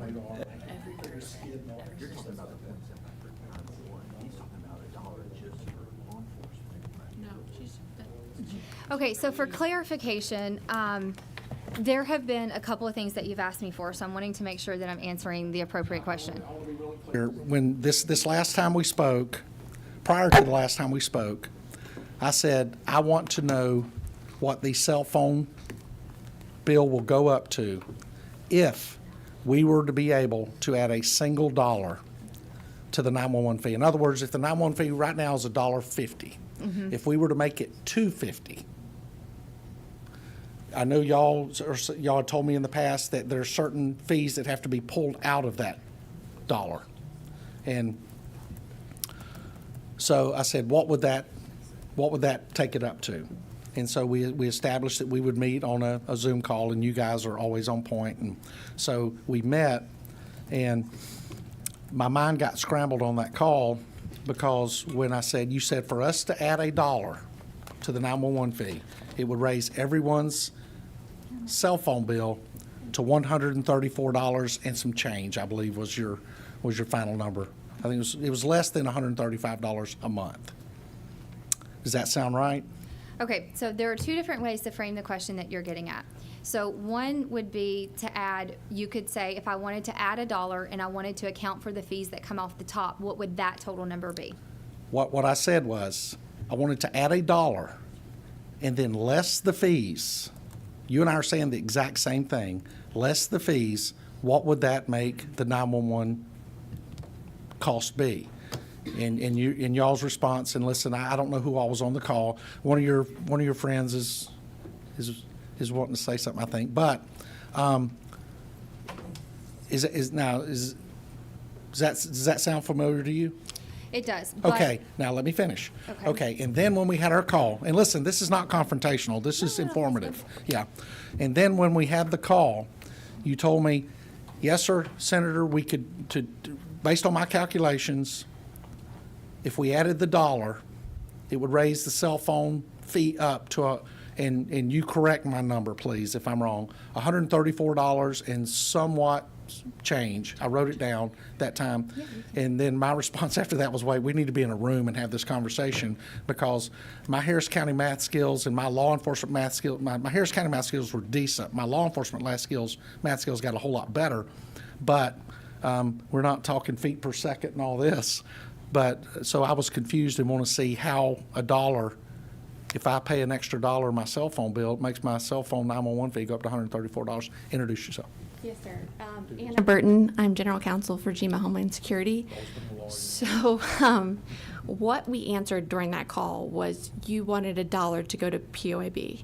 So so the math problem that we ran is under the current structure of how the law is. Currently, POAB gets 0.075%. So that's really 0.0075 times 135 gets you $1. So that was the math problem. So basically, we just put it into the formula. Well, and I'll be honest with y'all, I think, I think it's somewhat disingenuous that y'all knew the question I was asking. I'd asked this question several times during last session and everything else. We wanted a single dollar to go into this fund for 911 dispatchers, for everybody else associated with that particular fund. And so when I got that number, that was never has anyone misinterpreted what I said to think that I would think that we would want to raise 911 fee to $134. But I see exactly what the thing was, because I'm going to pay $1 extra, and then I agree to pay $1 extra, and the next month my bill's $134. We'd have to change the law if you Oh, were no, just going to pay $1. and changing the law is no problem. That's not a problem to do that if we agree and the House agrees and the governor agrees. I just wanted a reasonable answer to the question, and that's not reasonable. We just did want to come up with hypotheticals of what the law would need to be changed to be able to. I didn't want to come up with a hypothetical, but I think what it is if in today's world, if our solution to sending $1 to benefit a 911 dispatcher, a police officer, a GBI agent, a state trooper, a Capitol police officer, to establish them a better fund is $134 a month, then I can't bite down on that. But I will be honest with you, if Chairman Crow reached out across to the Senate and asked me a question and said, Randy, here's what I want to do, and I knew what he was trying to do, I would have said, well, Chairman Crow, here's the best path forward. We can accomplish exactly what you got to do, as opposed to me saying, well, hey, Clint, for us to do that, it's going to cost us this much money, when I know what his intent is and what he's trying to do. And I just felt that when that question was answered, or that problem was given that solution, I just think that was it's kind of flippant, and that's okay. So we're here to solve those problems. And Chairman Alberts has a comment. First and foremost, you okay over there, Mom? Yeah, sorry. It takes a lot to get words out these days. All right. Well, Try kidding because he heard Randy, but. Take a deep breath. You want a water or something? You doing okay? I'm good. Okay. All right. I think You can get mad, just don't go in labor. I've worked with a lot of engineers in my life, and I often have told them, when I ask you what time it is, don't teach me and tell me how to architect and build a watch. I think in this case, this may have been looked at like an engineer. So I'm going to give basic math. Let's say my cell phone plan is $50, and that's all the fees, taxes, et cetera, but then I'm adding $1.50 for 911. So now I'm at $51.50, and I had to have 45 cents to this legacy telecom charge, which we'll talk about. So now my cell phone cost is $51.95. What Senator Robertson was alluding to is if we wanted to add another dollar for the POB or anything else, could be back to 911 centers, the new fee is $52.95. It's not taking it and trying to back end the equation and just texting with somebody. I think it was, we missed the forest through the trees. That's what we were talking about, not trying to back end into a number that said you'd have to have the average cell phone bill to be that. This would be the dollars that are added to it. So is that math, can everybody resonate that math makes sense? I can resonate, the math makes sense, and I'm also able to provide that number, and I think that was a number that was provided previously, because I think the conversations that were generated that we had was because locals retain 97% of one fee and 95% of the other, that there would be a slight increase in the one where they were in the non-prepaid, because in order for 911 centers to lose absolutely no money, you have to adjust for the fees that are taken off the top. You have to adjust for the 5% to ensure they don't lose any money. But the conversations that we were having is, I think it's not only a conversation of what is the number that makes it so that it is a neutral for 911 centers. It's also a broader conversation about what is the appropriate and eligible uses of 911 fees. Completely agree with that, and I think that's what. Entirely different conversation. Okay. Instead And of, like I I'm- say, it never was meant to be flippant, if that's how it was taken. I'd just like to say that for the record. that Yeah, and We really thought we were doing what you were asking. I'm going through my email where I'm looking for that now, and of course, all of my keywords that I think would pull that up are not pulling that up, but I do have that in email where I said this would actually be a slight increase to 911 centers on the non-prepaid, and it would be a wash on the prepaid. So I have that number. I would just ask that we could make sure that we look at the appropriate uses. Tell me how adding $1 to the fee is a cost to 911 center. You're talking about based under current law? Yes, based on the current law. Okay, they Yeah. would still be getting the same thing they're getting now. Well, if you add $1, If we add $1, Right. and using Chairman Albert's math, if we add $1, we're not taking anything away from what 911 centers are currently getting, correct? so what ends up happening is that dollar that you have, the telecom, if you're wanting to add a true dollar for the police officer annuity and benefit fund, you also have to take into account the fees that come off the top of that. So the 1% for GECA, the 0.75% for POAB, the 0.25% for DOR, and the 1% for the telecom providers. And So then- tell me where it costs the 911 center. Okay, so let me pull up. Because if we did dip into the dollar for the 911 centers, wouldn't that be an increase? All right. Because if we increase the 911 fee, it's an increase across the board to everybody that dips their spoon in the bowl, right? I have those numbers. Let me pull them for you. Okay. All right, so here's what we have. Currently, 911 centers, if you take 97% is what the law states that they're authorized to receive. You take 97% of $1.50, that means for every wire line, your 911 centers receive 1.455 cents, right? If you then look at under Senate Bill 285, your 911 centers are only receiving 57% of the overall 911 fees, which means if it's $2.50, they're now receiving $1.42, 42 cent, 1.425. So if you look at the difference of that, based upon Senate Bill 285, with it being 97% of $1.50 compared to 57% of $2.50, your 911 centers are losing 0.03 cent per transaction. They're losing that currently. If you do not change it, based upon the distribution for Senate Bill 285, where you're now taking 40.75% to give to POAB. Because the best way to explain this is You're 40% of 250 is $1. That is correct. That's solid math. But what that doesn't take into account is somewhere you have to take the administrative 3% of fees off of that dollar. So what's happening is POAB is getting the full dollar while your locals are carrying the loss of the administrative fees off the top, which is why you have that 0.003 that they're losing per transaction. and they're losing that currently? They are not losing that. They're losing 3%, but they're not absorbing the 3% for the dollar that POAB is getting.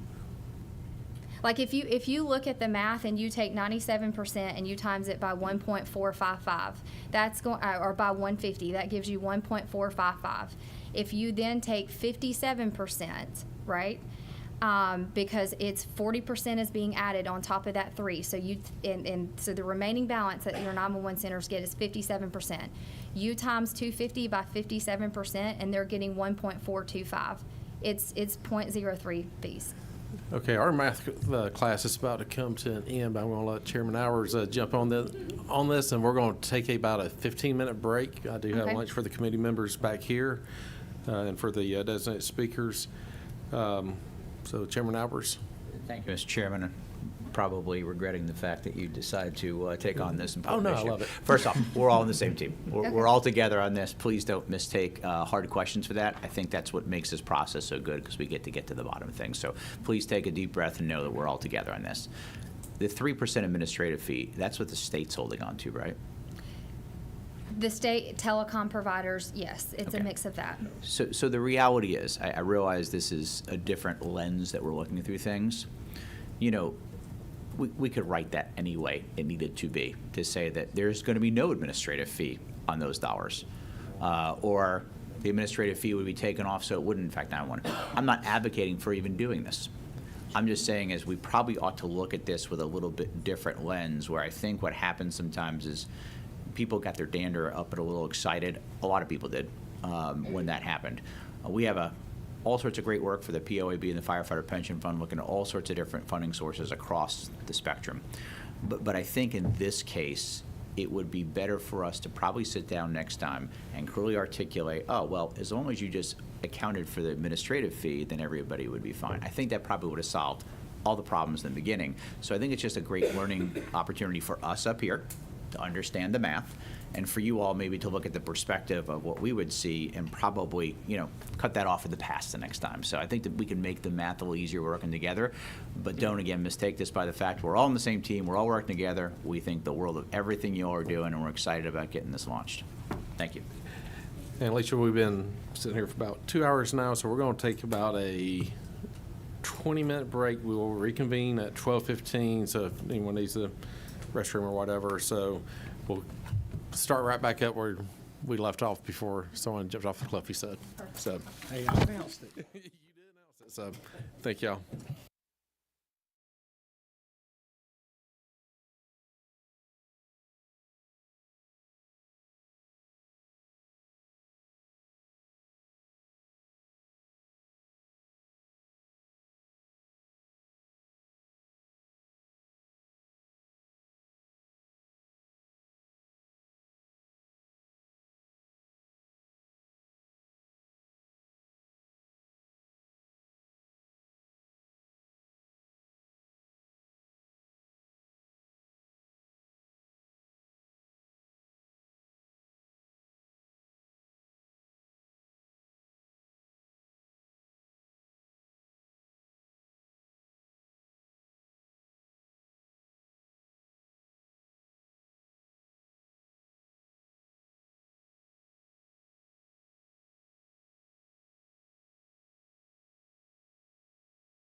In here in just 1 minute, so.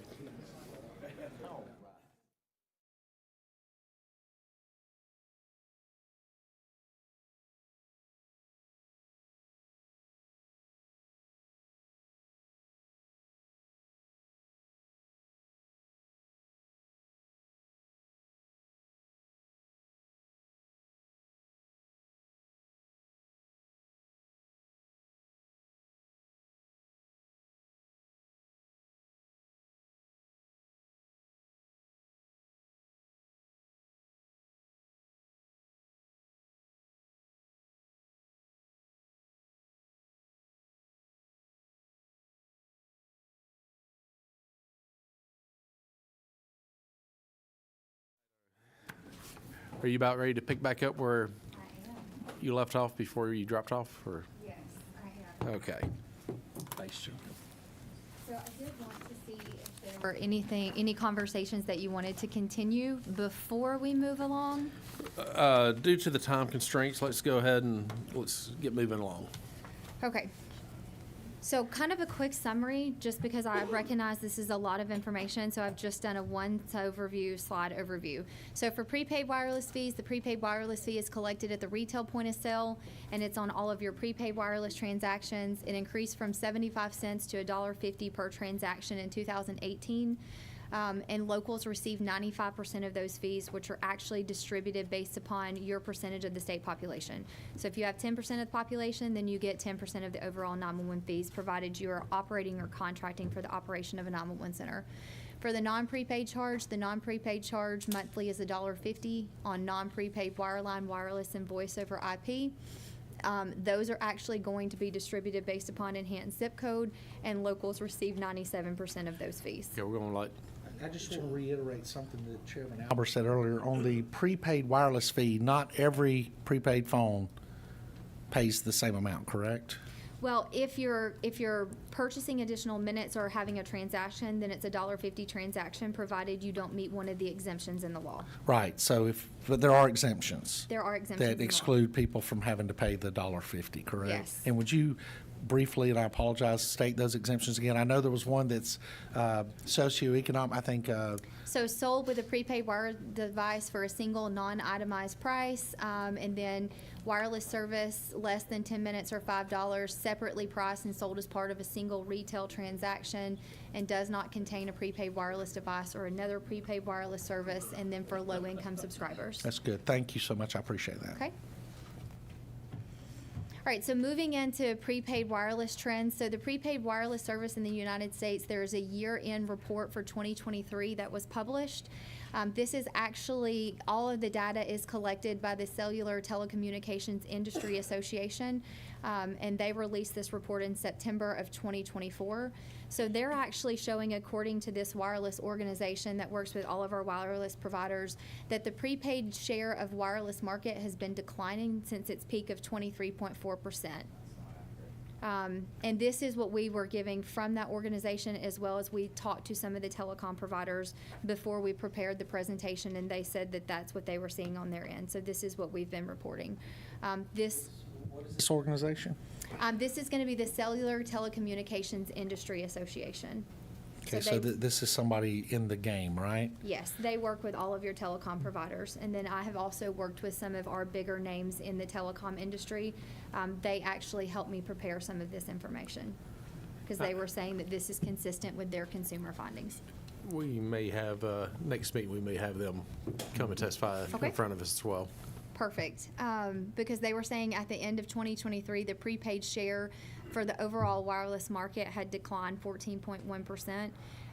They're also saying that the reason that they are foreseeing these trends increasing is because each of your wireless providers are becoming more competitive with their contracted cell phones.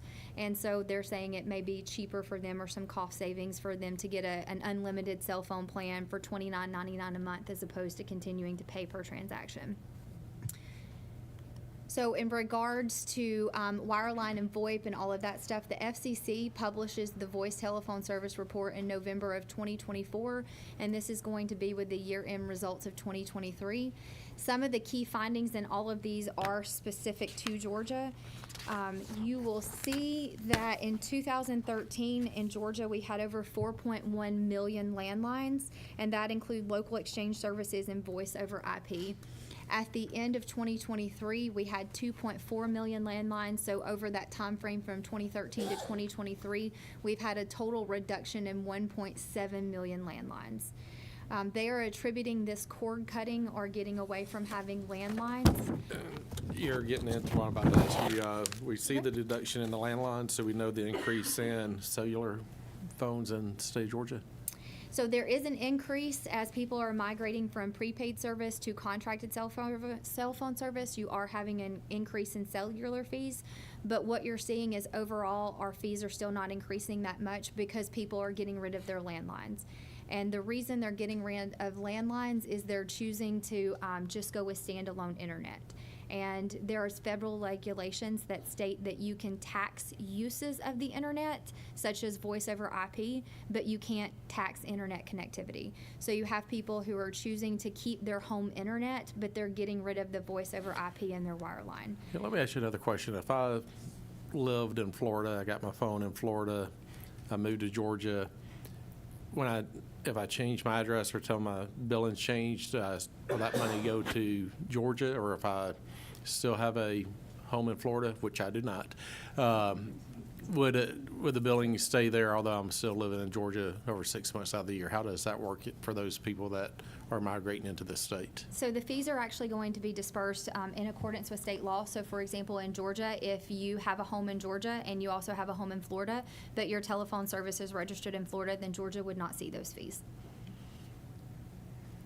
And if I sold the house in Florida, moved to Georgia, And you updated your billing address. so I would have to update the billing address. If not, the Yes. fees would still stay in. Yeah. Okay. Yep. And we have some people who their cell phone is automatically deducted from their bank account or their credit card, and they don't actually have a physical copy of the bill. So many times we have people who are not updating their billing address. So we have worked with some of our telephone providers, asking them, can you send out a text message encouraging people to update their billing address? And then also our 911 centers telling them we really recommend that you work with, like if you have a new community development for homes, that you put something in the HOA notifying them to update their billing zip code on their phones. Chairman Albers. And Alicia, we've asked you tons of questions here, and I know some of it you're gathering from third parties. I understand that. In our next meeting, I think Chairman Bearden agreed we want to bring some of the telecom companies Okay. in. But if you can send source of the data, because it's the one thing that I can't get out of my mind is I'm looking at raw numbers, and prepaid is growing at an alarmingly high rate, but it's probably a good thing. And if our numbers are staying the same, and it has been growing year over year over year over year, if you go back all the way to the data from 2014 to the most current we have, which is 2024. So something is awry in the math there, and I think this is a great chance for us to dig deep, especially if we have those bad actors that are not paying, even with the loopholes that already exist. So I'd like to get that offline, so when Chairman Bearden has his next meeting, we're ready to go. Okay. Thanks. Alicia, are you familiar with any state that does not charge a 911 fee on a cell phone? I'm not. Okay, thank you. So if you look at fee collection from 2020 to 2025, you can see that we have steadily been declining in the total amount of the prepaid wireless fee that was collected, and there has been a very small increase in the non-prepaid fee. What we are finding is that the expense of operating a 911 center is growing much, much more quickly than the total amount of fees that are being collected. So just kind of recapping, during January of 2024 through August of 2024, we collected total $165 million in fees. And then during that same time period this year, we've collected 164. So for this year alone, we're down a total of 1%. And we've received a considerable amount of feedback from our 911 centers where they're beginning to track their fees more closely as they prepare for upgrades and budgets and that type of stuff. And they're also reporting that they're seeing a decline in their prepaid and a very small increase in their non-prepaid. Yeah, Do you attribute the increased expense of operating a 911 center to the aged infrastructure, or? I think that plays into it. I also think that we have Georgia growing, so you're going to have higher call volumes, which require more personnel. There's additional technology that's forthcoming that centers are trying to pay for. And we have some 911 directors here who are also prepared to kind of talk more in depth about their budget and their budgetary needs because they know those in and out, so they're going to provide some insight. And part of this is that when you talk about the population growth, it's happening in certain areas. It's not happening in all 159 counties because we actually have population decreasing in some counties. So most likely the biggest impact is going to be in the metro areas, would you say, around the state? Augusta, Savannah, Columbus, Atlanta, places like that where the systems are getting taxed much more because of the population increase, would you say? Well, I think what you end up seeing is in your metropolitan areas, typically they have more financial needs to partner with third-party vendors to kind of overcome some of the issues from our aging, failing system. Whereas in your rural communities, they may not have the access to the funds to be able to pay a vendor to come in and give them a solution to overcome an issue. Now, in the 911 centers that we currently have, that possibly, I know there are some that have both copper and fiber going into that. Are we going to have to replace the fiber that's already there, or are we going to be able to marry into that? And No, we will be harnessing the fiber connections that are already built throughout the state. And what's really good is that GTA actually went in and they were looking for 1 gigabyte symmetrical or asymmetrical connection to each 911 center. And I confirmed with all of our NG 911 vendors that if we have a 1 gigabyte connection to each center, that's more than sufficient for the NG 911 project. Great. And Chairman Oppers. Yeah, we're doing a little homework, and just to make sure there's clarity, when the original fee was set, I think you said 1977, it was $1. Actually, in 2018, which I voted on, we actually increased it to $1.50. And I believe that was House Bill 751. So just for everybody to understand where it's been over the years. Yep. Thank you. Okay. So funding concerns from the 911 community. On average, 911 fees cover about 55% of 911 centers' budget, requiring most jurisdictions to supplement with general fund dollars. And funding is consistently cited as the biggest barrier to implementing NextGen 911. So at JICA, we held 3 different regional meetings across the state where we discussed NG 911 and as part of our planning efforts and also just to kind of get feedback from the 911 community. During our meetings, we actually sent out a survey and just kind of asked the 911 community if they would be willing to complete the survey in-house. And some of the things that really stuck out to me is, in their own words, funding is the biggest concern.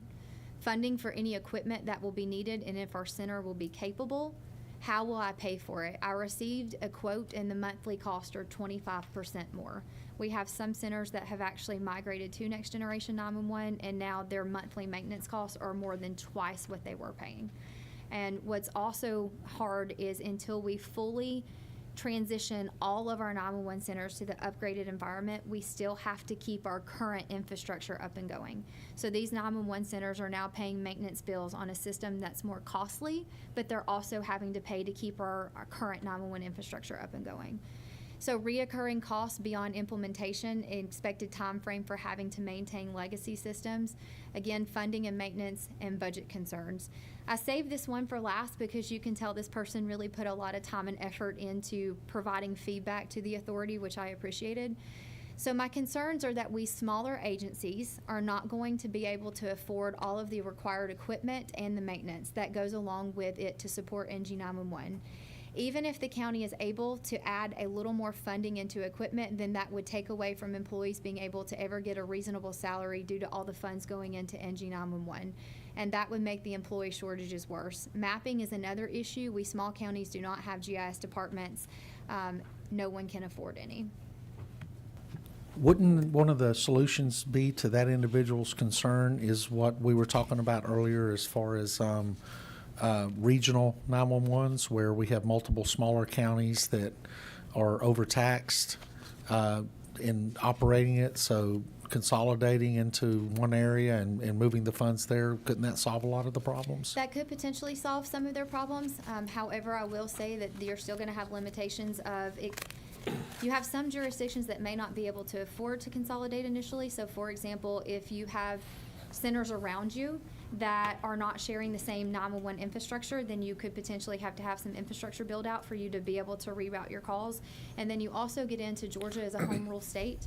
So Is a it's- what? Is a home rule state. Yeah. So it still comes back to, even if this center were to say, I wish to consolidate or form a regional 911 center, they would also still have to be able to get those around them to be able to enter into that. Right, and it would require negotiations and compromises in some cases, but as we move forward, if we want, and as far as the infrastructure marrying up, we're doing this under the assumption that everybody's going to go to, a new system that is the same everywhere, right? Yeah, because NextGen is going to be, it's going to look the same throughout the state as what your plan is, correct? It'll be the same network that they're connecting to, yes. Yeah. So that we wouldn't have that problem if we decided to consolidate or set up a regional hub in certain parts of the state, right? When you say you wouldn't have which problem? The different infrastructure, it would all be the same, right? Yeah, it's all going to be the same regardless Right. of if you have consolidation or not. Right. You just may have, like kind of as an easy way to put it, you're going to have the same infrastructure. Consolidation may change the number of delivery points, but it's not going to change the infrastructure overall. Right, but it'll lessen the amount of infrastructure needed. You won't necessarily, and it'll reduce the number of personnel needed in some cases. Well, I mean, it's based on calls. If you go into rural Georgia, and we can look at the calls in Metro Atlanta and everywhere else, and we can talk about this technology and how it's going to manage calls. And look, I know everybody wants to keep jobs, and I appreciate that.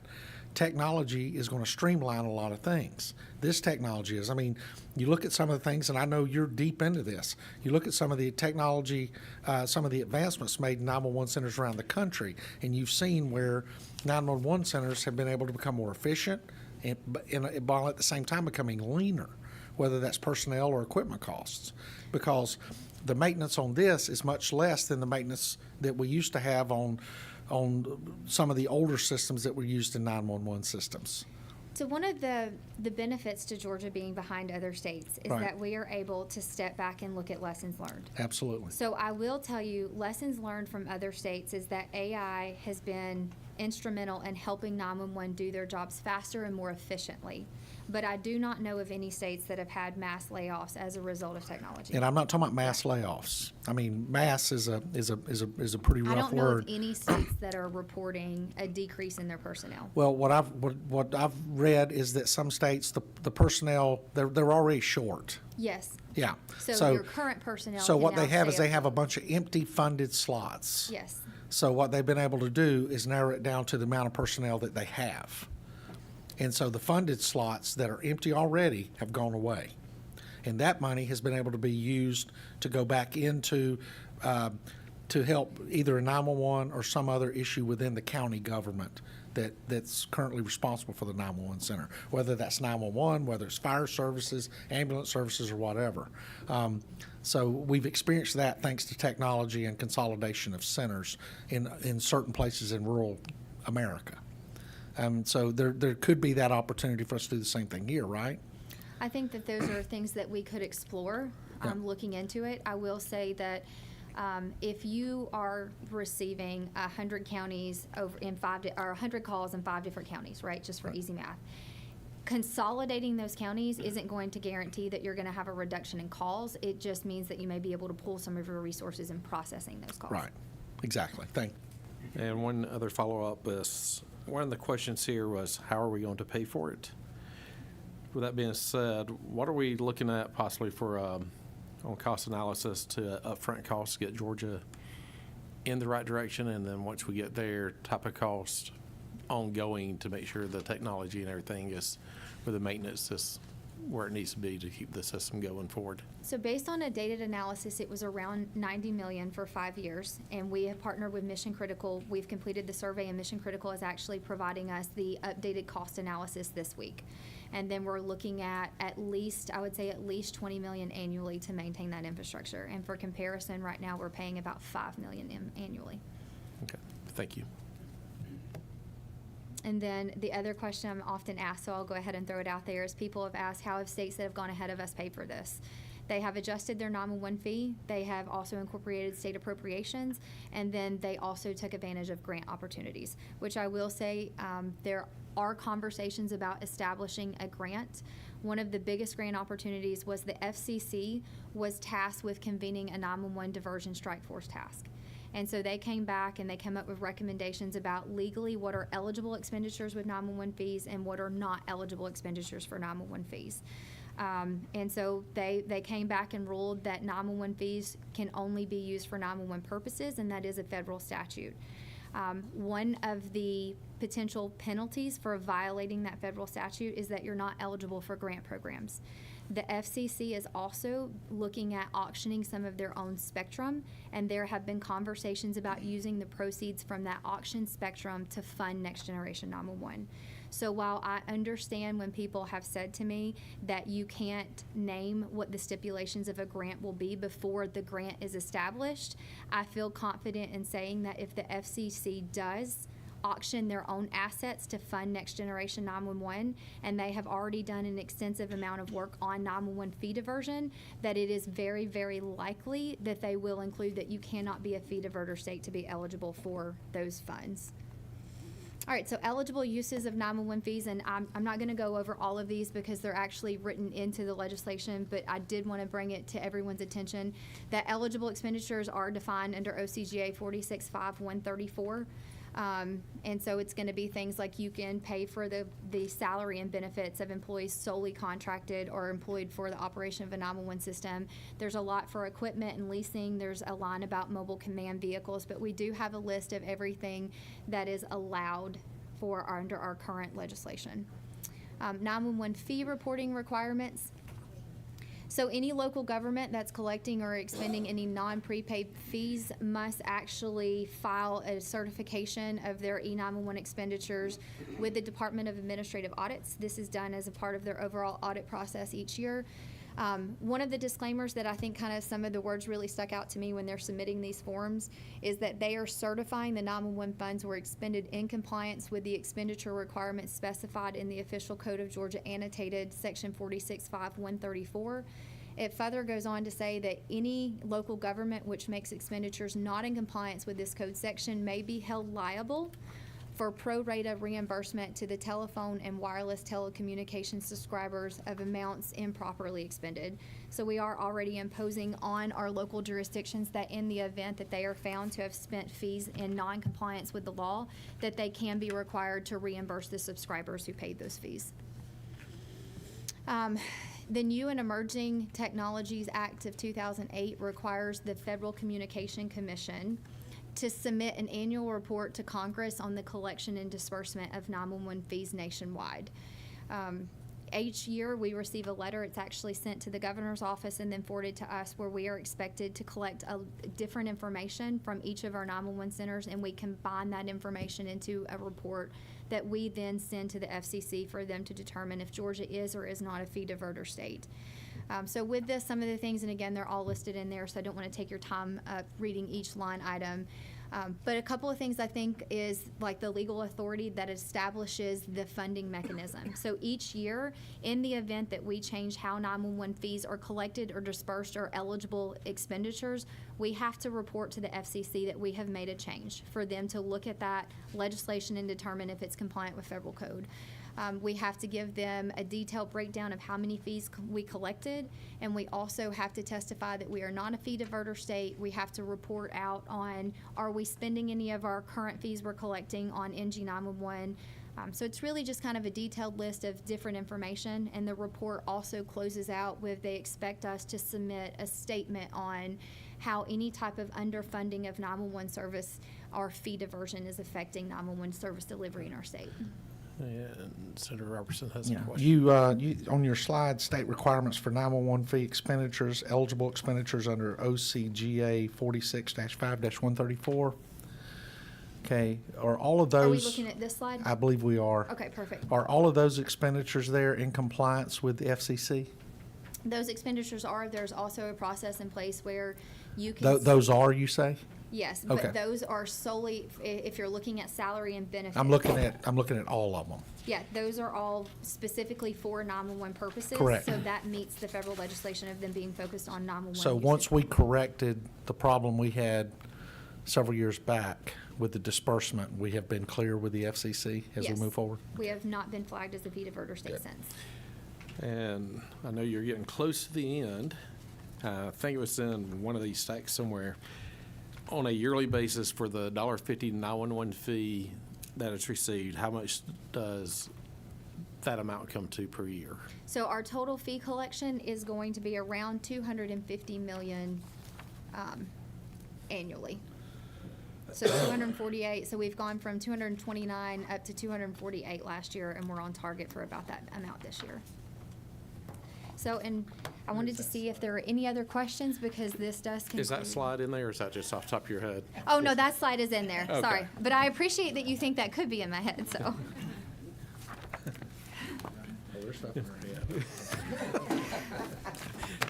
So I'm not getting involved in here. closing out, I really just wanted to say thank you all so much for your time, because I know this is a very in-depth thing. And I realize that the goal of this committee is to advance 911. And I would like to say I do hope too that I recognize the conversation of looking at things from different lens, and our whole focus at JICA is making sure that we focus on everything strictly through the 911 lens, and that we're addressing all of their concerns and making sure that the funding that we get is specifically for 911, because there is considerable concerns about, in the event that we increase the 911 fee and we still find out that we're short on funding for 911, where do we go from there? And then also an emphasis in making sure that, with the authority being the state agency that's responsible for promoting 911, that we're in compliance with everything and we're safeguarding the 911 community. So I appreciate your time, and if there are no other questions, I will yield. Well, we appreciate your time and a very thorough overview of everything from the past to what we're looking at going into the future and what we need to do financially into the future. Like I said, public safety is the most important thing, I think, that we as a government can do to make sure our citizens are protected. So if there's no other questions, I know we got testimony from the 911 community that's scheduled to speak as well. Then I got a few people that signed up on the sign-up sheet. So thank you again for all your Thank you. time. Thank you for bearing with us, and thank you for not going into labor. Right? You're not in the right spot for that. So the next ones we got coming up is Tamika Kendrick of Henry County 911, and Mickey. You'll have to forgive me. If I say it, I'm going to mess up your name. From Houston County. If y'all could both come up.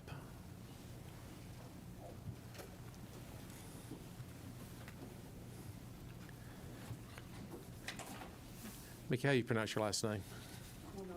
Okay. Yeah, I would totally mess that one up. So thank you for that. Thank you both for being here. If you both introduce yourselves, and we'll go ahead and let y'all get started. Okay, I am Tamika Kendrick. I am the 911 director for Henry County, also the immediate past president for George and Nina. Which is the National Emergency Number Association. Okay. Correct.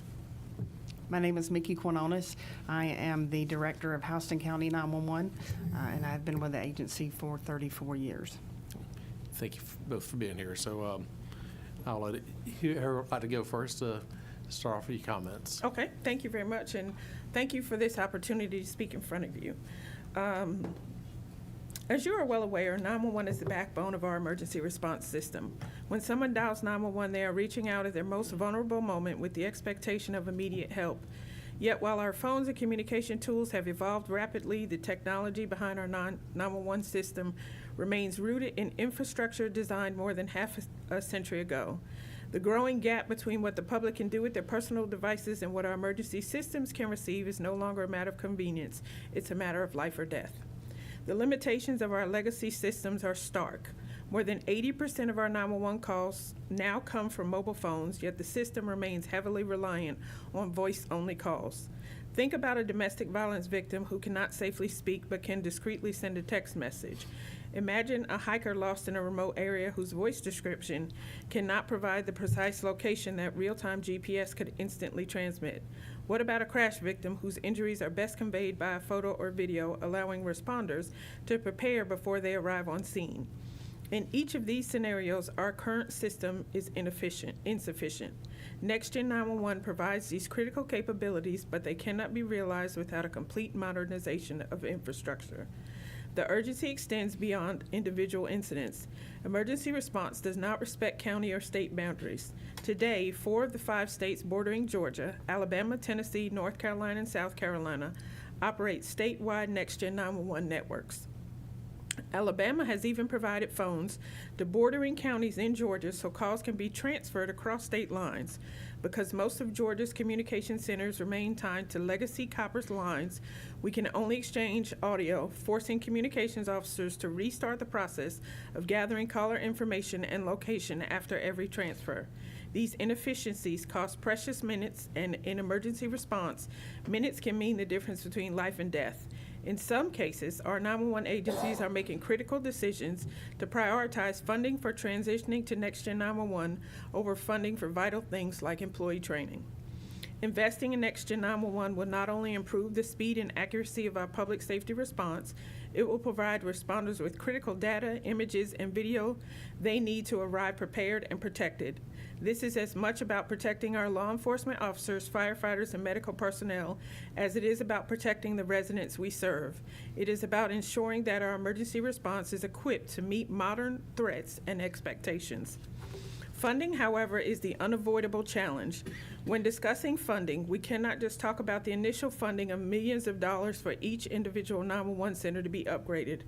We must also discuss the recurring fees.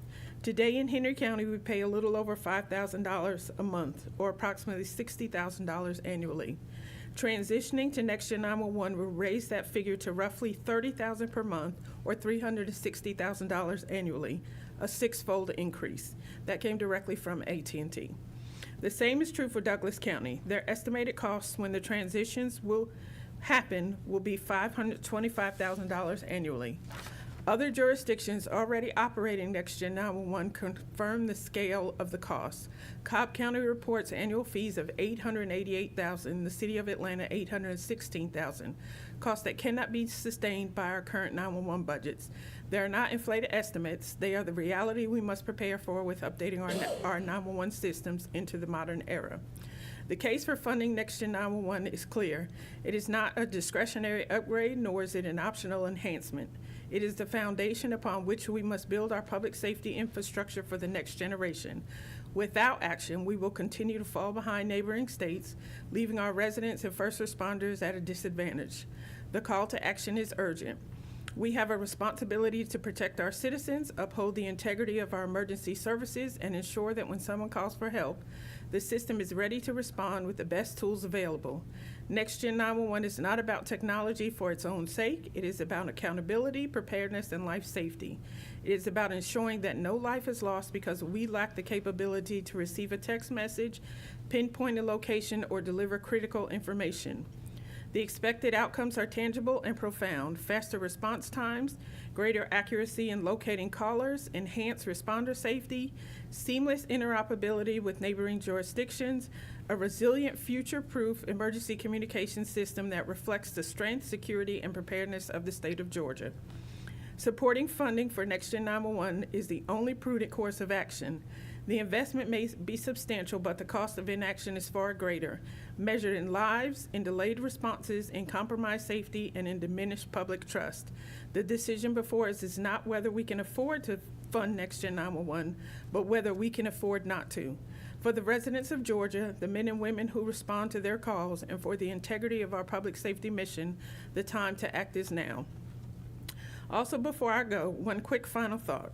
Communications officers, rightly recognized for their essential services, were graciously added several years ago to the Peace Officers Annuity and Benefit Fund in Georgia.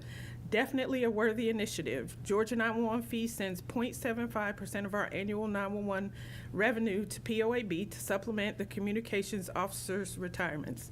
To date, in addition to the individual members' fees, Georgia 911 fees have contributed approximately $5.5 million, and projections suggest more than $20 million will be contributed before the first communications officer becomes eligible to withdraw from the fund.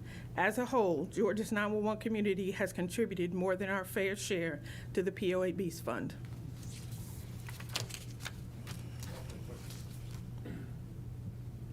Thank you. Just a quick question.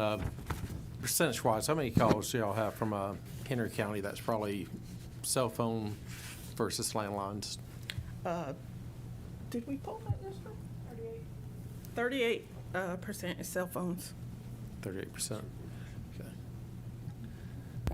Yes, ma'am. How many of your calls would you say, what percentage of your calls are non-emergency calls? What did we say? 70 something, 73, 70. Did you say 73? I think it's something like 73%. Or non- We pulled or- a lot of numbers. Yeah, or from the last couple non-emergency weeks. calls? Uh-huh. Okay, thank you. Thank you very much. Any other questions? or- Just a comment. I think, that statistic of the 73% non-emergency in utilizing tools like AI that can get that call, can shift it off, can educate that person, and keep 911 for just what it's meant to be for true emergencies. I think that could be obviously a big help to all our centers. I agree that AI can help, but also, a few years ago, we started getting our, most of our cell phone, our alarm calls come through basically an AI service, right? Mm-hmm. It hasn't decreased our calls because people, it's their emergency, right? So Sure. my dog is up, a cat is stuck up in a tree. Even though it's a non-emergency in our system, right, they're still calling 911. They stub their toe or,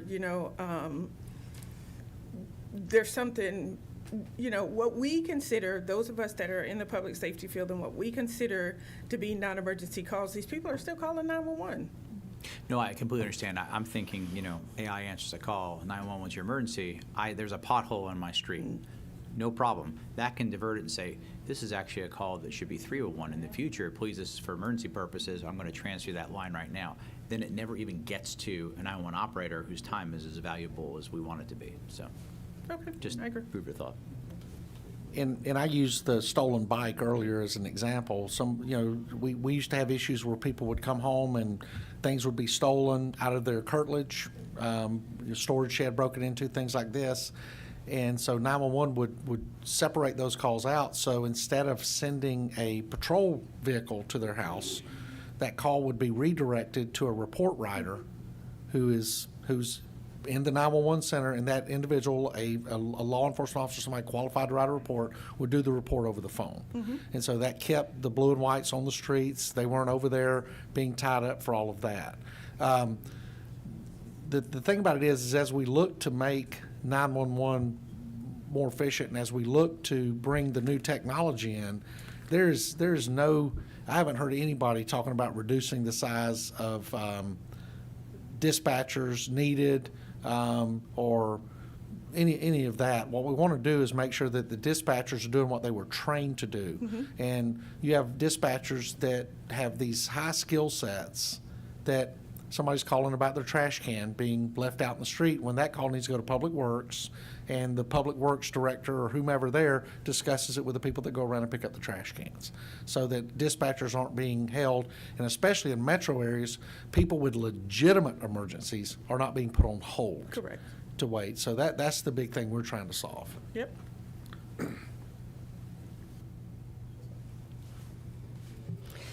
Mr. Chairman and members of the committee, thank you for the opportunity to speak with you today about a critical issue affecting the safety of every resident of our state, the modernization of our 911 emergency system known as NextGen 911. We live in a world of smartphones, smartwatches, GPS, and instant communications. From my app on my phone, I can order an Uber, whether I'm right here at the Capitol or downtown London, get food delivered, track a package with pinpoint accuracy, all from the palm of my hand. But what people don't know is when it comes to an emergency, Uber may be able to find them faster than 911. Today, when we dial 911, the technology we're relying on is decades old. It's a system built in the late 1960s designed for a world of landlines and rotary phones, not cell phones. The current 911 telephony infrastructure is a relic of the past. It's an analog system run on copper lines that struggle to keep up with the demands of our digital age. It's like having a brand new computer and trying to connect to the internet on a dial-up modem. When you make a call from a cell phone, the system uses an antiquated triangulation method of the cell phone towers to narrow down your location. In most instances, this initial location will not be exact and can take upwards of a minute to even narrow down to an estimated distance. This can be slow and inaccurate, costing precious seconds, even minutes, when in an emergency, every moment counts. In May of 2025, Governor Kemp signed into law House Bill 423 that establishes the path forward for a state 911 system that will finally allow the state of Georgia to join most of our nation in providing our citizens with what they expect when they call 911. There are currently 156 911 centers in the state of Georgia. I certainly cannot speak to the financial specifics of each center. I can only speak to my center in Houston County. In 1990, the Georgia General Assembly passed legislation permitting local governments to collect a 911 fee on landlines of residents and businesses within their counties. This is the original article from March 1991 that was published in the Macon Telegraph regarding the upcoming collection of 911 fees in Houston County. The collection was to begin that March, and it had been decided that the monthly charge would be $1.50. The very same amount we still collect today, 34 years later. Today, Houston County is the 12th largest county in the state of Georgia. Our population has increased by 15% over the last 10 years, and we are expected to grow by another 5% by 2030. For Houston County, we are a consolidated dispatch center. We receive and dispatch for 9 public safety agencies in Houston County and have 53 on staff. 911 fees cover 71% of our $6.4 million budget. The other 29% is divided amongst the county for the unincorporated areas and the 3 municipalities within our jurisdiction. The contributions are based on the number of calls for service for their respective agencies each year. Our $6.4 million budget, 81% covers personnel cost, 19% covering operations and training. We are fortunate. We have good fiscal conservatism amongst our local delegation, and their understanding of our needs in serving the citizens of Houston County have always been supported. Houston County is home to the Georgia National Fair, an agri-center located in Perry. It spans over 1,100 acres, is a multi-purpose complex used for a wide range of events year-round, including fairs, concerts, trade shows, and livestock events. Last year, the Georgia National Fair saw just shy of 550,000 people in attendance over a 10-day period. We also have I-75 that runs from the north end of our county to the south end, and trust me when I say, very few people pay attention to where they are when they're traveling. Location-based calling, geofencing, and other technology of NextGen 911 will aid us tremendously in being able to establish the location of emergencies. My center is responsible for coordinating all public safety communications for the Georgia National Fair, 24/7 for the 10-day duration of the fair. This year, we reached out to the state to see if we could use one of the portable Mevo phone kits to field 911 calls that are initiated from the campus of the fairgrounds. This would have enabled our communication officers assigned to the detail to receive those 911 calls and provide a more timely and accurate response to any emergency.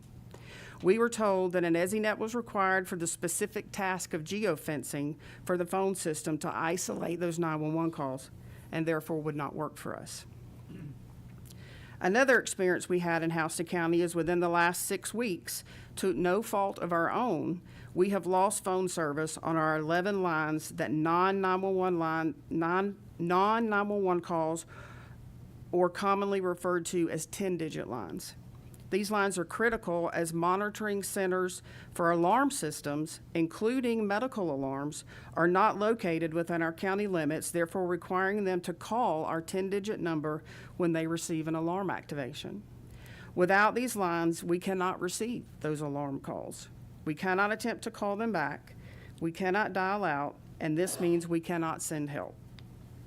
The outages are all due to antiquated telephony equipment that phone companies are struggling to keep up and keep running. To the vendor, these 11 lines are just business lines and carry no real priority. We have since transitioned those lines into fiber and change vendors, providing us with local vendor access and the urgency we require. The move was also prompted by the fact that our previous vendor advised us that for every year we did not upgrade from copper to fiber, our bill would increase by 33%. I can't help but wonder about the rural communities built around agriculture and farmland that are so crucial to our state. What about the counties that have seen population decrease over the last 5 to 10 years with no expected increase anytime soon? Their smaller populations cannot produce enough 911 funds to pay for new equipment, upgrades, or personnel. Yet their citizens will expect them to know exactly where they are when they call, receive text messages, pictures, videos, all things that come with NextGen 911. 911 is the lifeline not only expected from our citizens, but is the key to public safety as a whole. With 911, the vital link of communications would be missing, thus crippling the entire emergency response system. The funding for NextGen 911 must be realized, and the most obvious resource is the 911 fees. Our neighboring states of North Carolina and Alabama both have thriving statewide 911 systems. In North Carolina, during Hurricane Helene, no 911 calls were dropped due to outages or centers being down. The coastal centers were able to transfer their calls inland, allowing for emergencies to still be answered. South Georgia was not as fortunate. Systems were down and calls were not made. Today, we're focused on funding. How do we bring the state of Georgia forward and provide its citizens with what they expect when they dial 911? The state's current primary funding mechanism is the monthly 911 fee collected from telephone service users.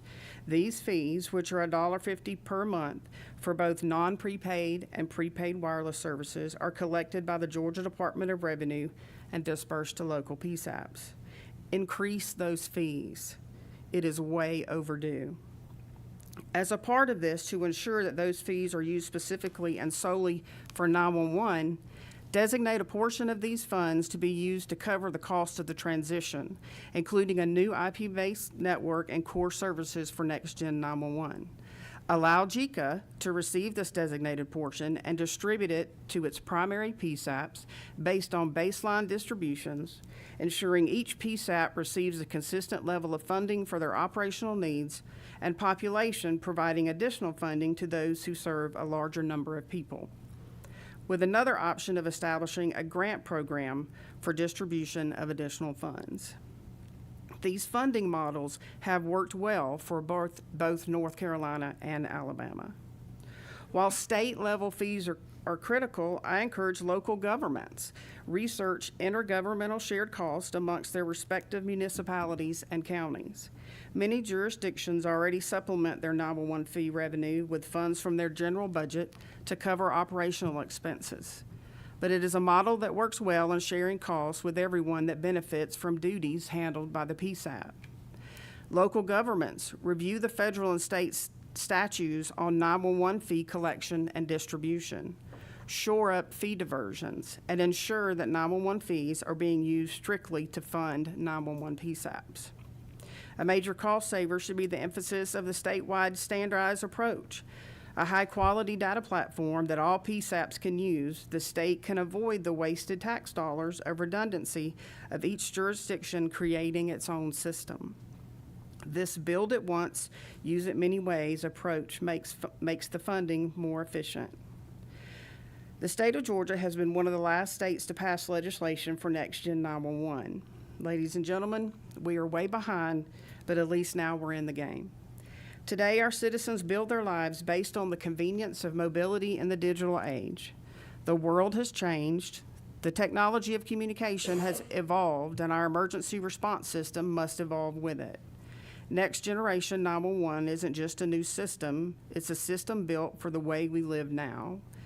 It will allow us to text, send pictures, and even streamline video to 911 dispatchers. NextGen 911 is an investment in the safety of our citizens and our future. It's an investment in the system that will save lives, improve response times, and provide our first responders with the tools they need to do their jobs effectively. It's time to move beyond the analog age and embrace the technology that can truly make a difference when it matters most. The money is there and long overdue. Uber, Uber Eats, Lyft, Instacart, Amazon, and DoorDash all prove one thing. The public is willing to pay for the convenience these businesses provide to their very busy lives. I bet they're willing to pay for their safety too. Thank you. Let me ask one question, I'll get to you. Going to ask either one of you may know this question. If not, Alicia, you may. What's our neighboring states? What do they charge on 911 fees? Do we know? The state of North Carolina, I believe, Alicia? I have a Okay. chart. I'll pull it up for you. Is our I believe internet up? it's- She's Google. Yeah. Nina, I'm Googling Nina. Be very specific, please, sir. Okay. Also, I cannot give you one factor that will influence that is that the state populations, the population of Alabama is 5.6 million. The population of North Carolina is 11 million. And of course, you know, the population of Georgia is also at 11 million. So I think we would be comparable.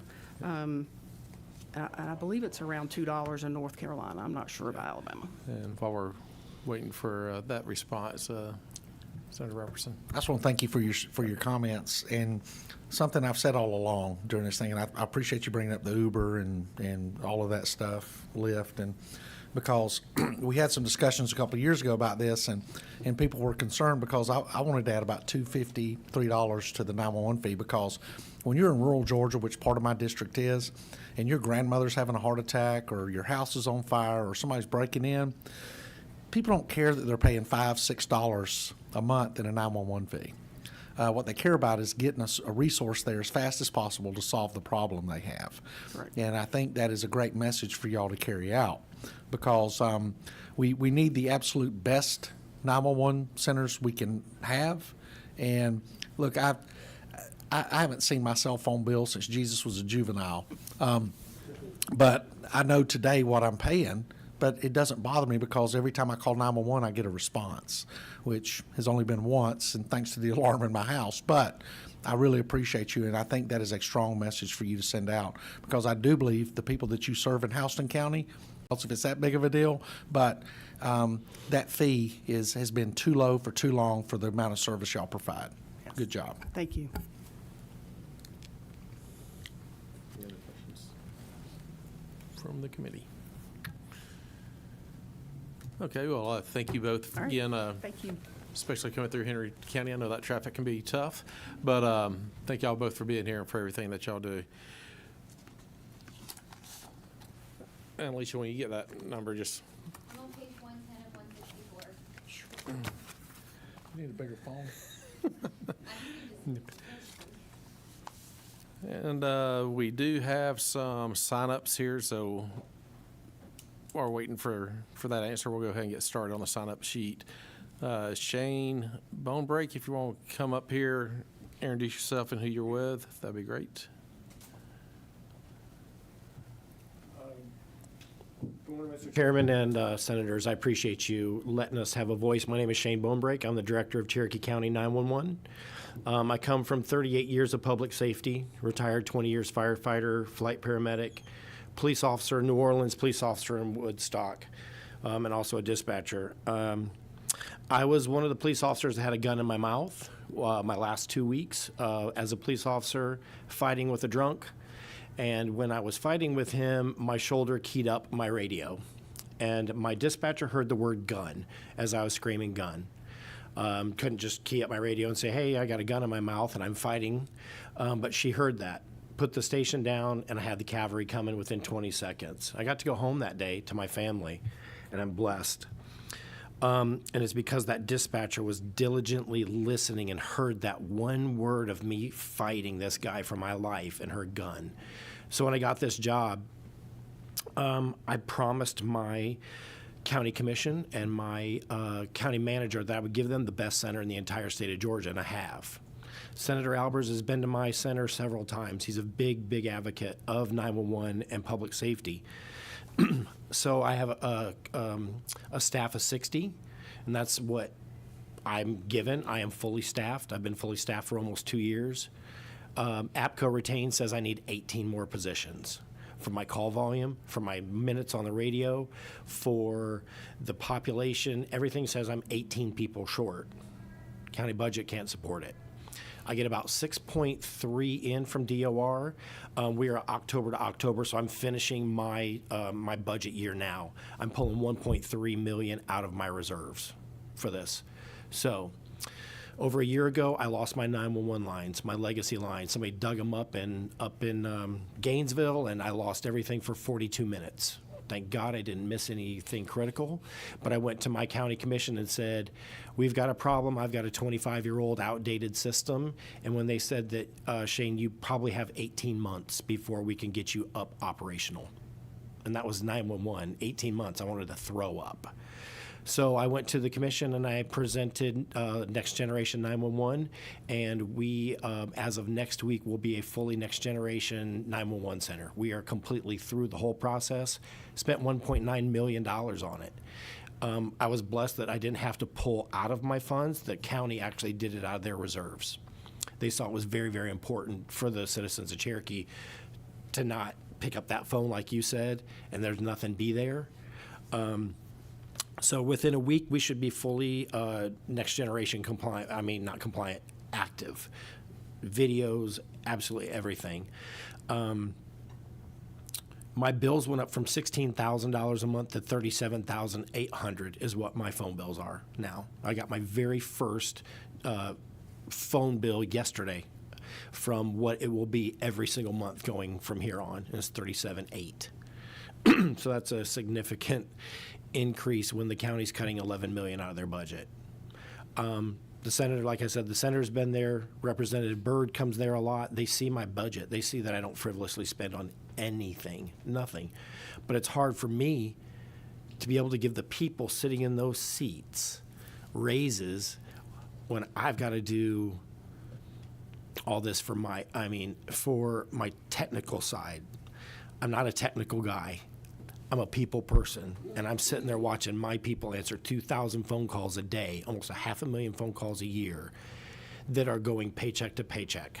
So Next Generation is absolutely needed. I can see a huge difference in what it's doing for our county, for someone to be able to hide underneath a bed and not be able to say a word because someone's broken in their house and they can videotape it, and my center can see it live, and every first responder that's going to that scene can see it live, and they can see some crazy shoes on the perpetrator or see whatever, or how many lives can we save because a tractor trailer's flipped over and it's an anhydrous ammonia leak.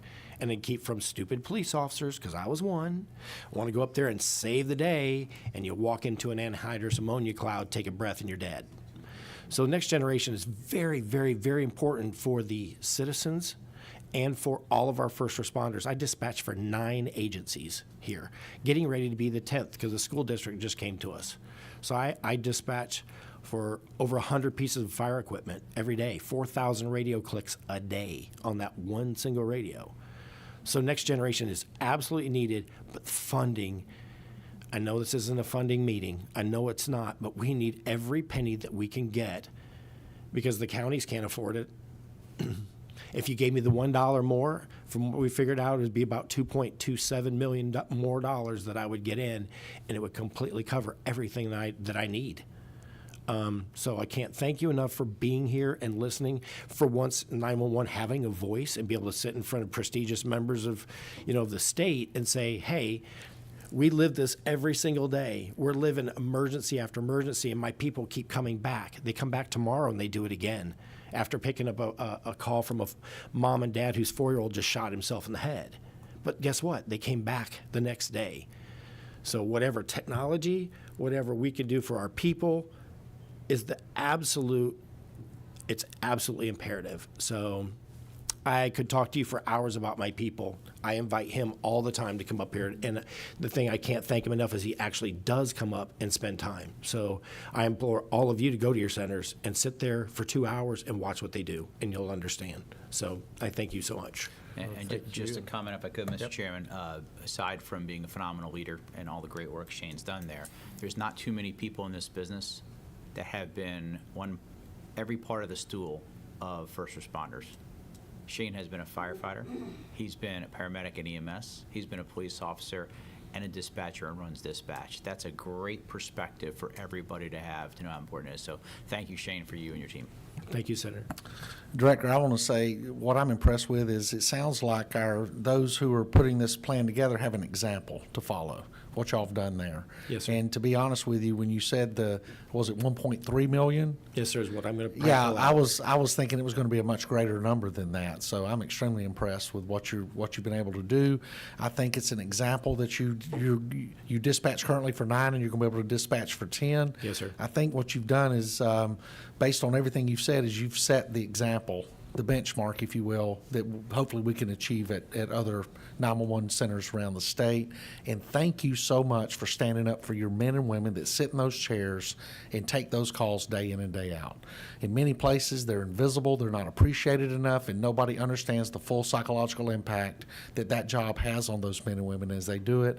And we do need to take better care of them with pay, benefits, compassion, and anything else we can do. So thank you for being a good leader in the 911 community. Thank you, sir.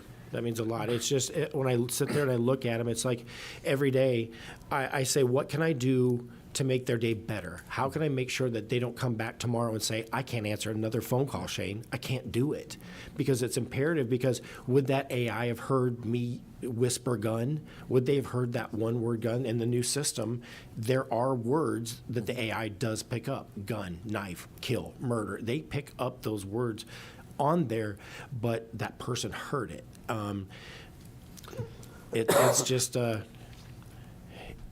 funding is huge. It's just huge because I know, Senator, I could do more than what I'm doing now. If I had other programs, other peer support stuff, I could do more, but I don't want to frivolously spend. And I only have this, my reserve. This is probably the second year that I've had to dig into reserve, because before I started NextGen, my fees, my 6.6 or whatever I was getting from DOR was paying 100% of what I had. Now, you said your phone bill is currently what? This month, it just went up to $37,000. Okay, $37,000 a month. Yes, sir. Can you afford to pay that? Are you budgeted for $37,000 a month? So with this $1.9 million that Cherokee County put in for the next generation, right, they figured in 5 years of phone bills. Okay. So it was the initial equipment, implementation, everything, and then 5 years of phone bills. Okay. On top of that. So then, from what we're told by our AT&T is our EZNet provider, what we were told is that after a certain amount of time, after the 3 years, our legacy, we're still paying legacy too. That after that, we won't have to pay the legacy. We'll have some of those other copper phone line bills will be gone, and we should get a refund for 2 years. Okay. So that's one of the agreements on this legacy EZNet thing that we're doing now. Yep. So we had to budget. I mean, we knew essentially when AT&T come in and said, this is about what your phone bills are going to be, maybe 12 cents per person with your population. And you are a county agency, correct? Yes, sir, we are. Okay, thank you. Yep. Well, Shane, again, thank you so much for coming by. I appreciate everything that y'all do. Me and Randy both was on the law enforcement side, and we know how valuable our dispatchers are, and we appreciate every minute that they're there. So Absolutely. Thank you so Come much. up to Cherokee, visit. You have Senator Anna Vitarte up there, right?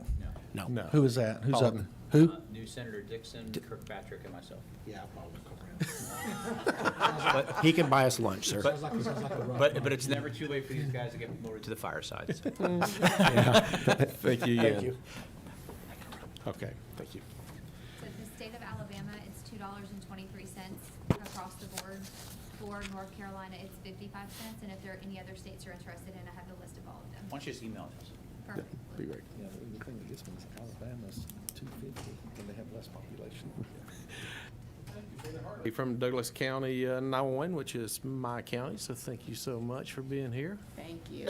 Sounds like the fix is in. The fix is in. The fix is in.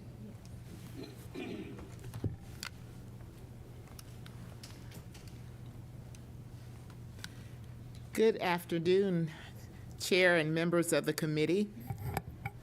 Thank you for the opportunity to speak with you today. My name is Katrina Harley, and I serve as the Director of Douglas County E911.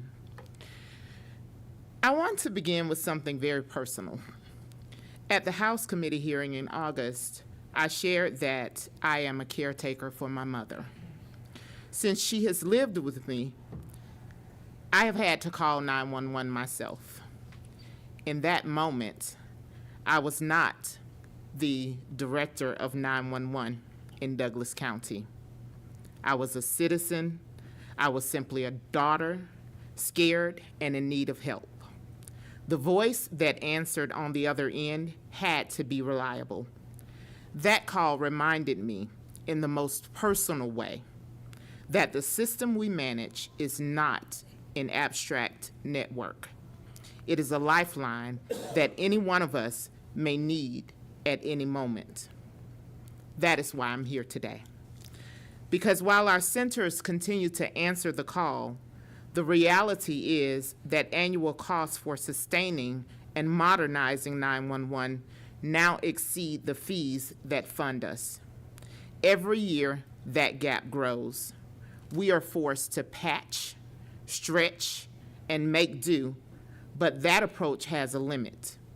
Our system in Douglas County has already shown points of failure. Since April, from April to August, we have seen over 60 points of failure. Wear and tear is visible.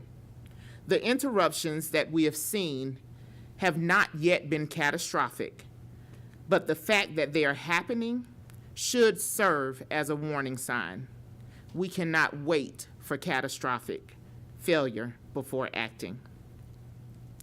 But none of this is sustainable without funding, a funding model that reflects today's realities. The fee structure as it stands was designed for another era. Our costs increase, technology advances, populations grow, and yet fees remain nearly flat. This leaves directors like me making the impossible choices. Do we upgrade our call handling equipment? Do we invest in cybersecurity protections? Or do we hire staff we need to actually answer the 911 calls? Each of those is essential, but our funding environment forces us to treat them as though they are optional. I want to be clear. Local governments are doing everything that they can. It is evident in the way that the Douglas County Commissioners show up with and for Douglas County 911. I have 2 commissioners with me today, our District 2 Commissioner, Whitney Kenner-Jones, and our District 4 Commissioner and Vice Chair and Chair of our Public Safety Committee in Douglas County, Mark Alcaraz. I'm very, very, very happy that they support me and 911 in the way that they do. But the gap is structural, and it requires a statewide and a national solution. If we wait until failures cascade into tragedy, the cost will be measured not in just dollars, but in lives. So I urge you, Senators, to lead with urgency. Build a funding model that matches the mission. Invest in next generation 911 so that when a daughter calls for her mother, or a child calls for their parent, or a citizen calls for a stranger, the system is there, reliable, resilient, and modern. Thank you for your time. Thank you for your leadership. And most of all, thank you for your willingness to safeguard the lifeline that is 911. Thank you. Any questions? Well, again, I want to say thank you so much for being here today. I didn't see Commissioner Jones back there. There we go. She's there. She is there. And but anyway, I appreciate y'all coming out today. I hope y'all didn't get stuck behind the. I think it was a modular home that overturned on I missed I-20. it. Okay, well, I did not. We so. missed it. But yeah, that I-20 corridor is a lot of fun to drive. But thank you so much for being here today, and we appreciate everything that y'all do for Douglas County. Thank you. So thank you. Clint Muller from ACCG.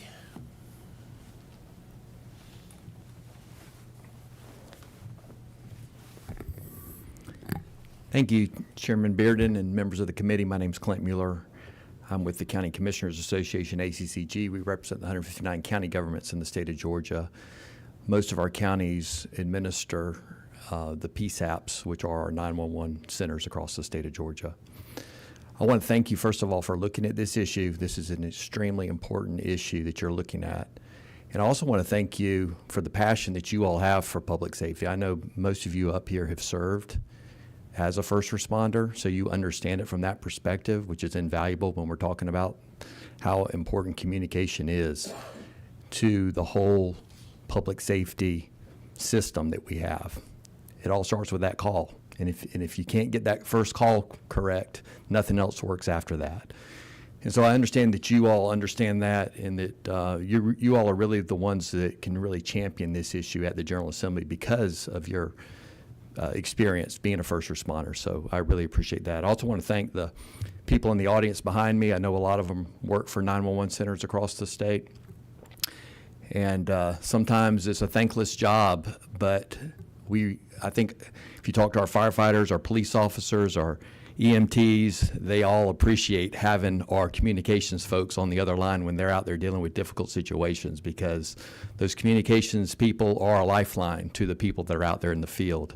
And so we really want to acknowledge and appreciate what they do. So real quickly, I'll be brief. ACCG has made NextGen 911 a #1 top priority, not only last year, but again this year. Our membership votes every year on what the top priority is for the association.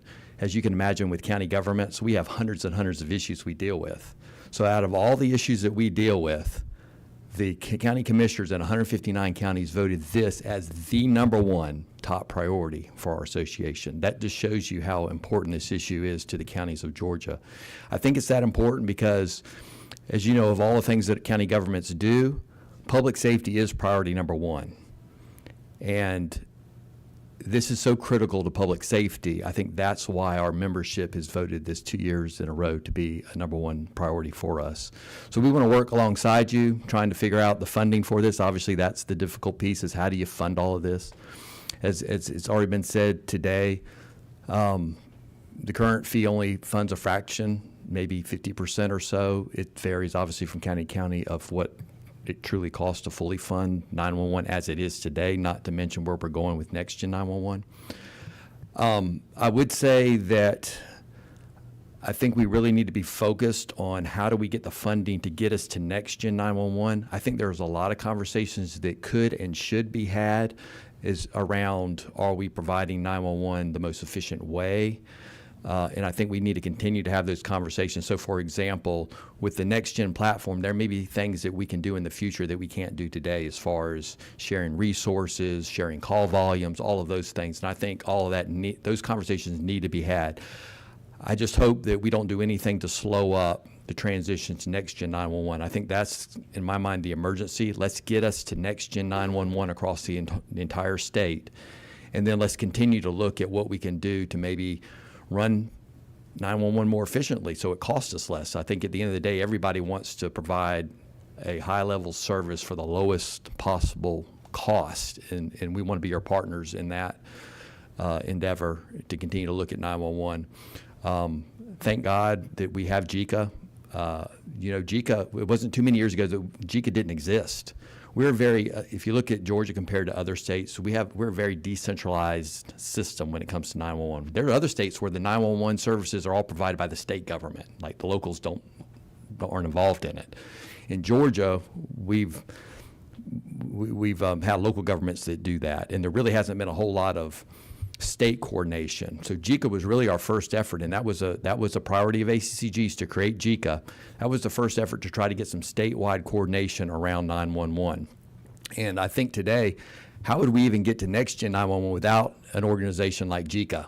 I mean, they're going to be so central to us being able to get the whole state to NextGen 911. If we were dealing with 156 PSAPs individually with no centralized coordination, that would be almost impossible. So I really think that we're in a position now with JICA to get us there. We want to be your partners, and if y'all have any other questions, I'd be glad to answer. But again, thank y'all for what you're doing. Any questions? Just real quick, I want to point something out that I experienced coming through is something the Columbus Police Department did and the Muskogee County Sheriff's Office did is all new officers had to work in dispatch. So you had to pass through there. So when you were out there, you kind of had some flavor. I mean, you only did it for 2 or 3 weeks at a time, and then during disasters, you had the training and things of that nature. And I hope every agency around the state does that or does something similar to that to give the men and women in police, fire, and other things a taste of what those men and women have to deal with at 3 in the morning or 3 in the afternoon when all that chaos comes through. And I appreciate your support for, I appreciate ACCG's support for our 911 centers around the state. Thank you. And Clinton, I think it's safe to say we've known each other for a long time. Appreciate your friendship. I know that if we ever need anything, that we can work together to make sure that we're doing positive things for this state. So thank you for all the work that you've done over the years. Great. Thank you all. Thank you.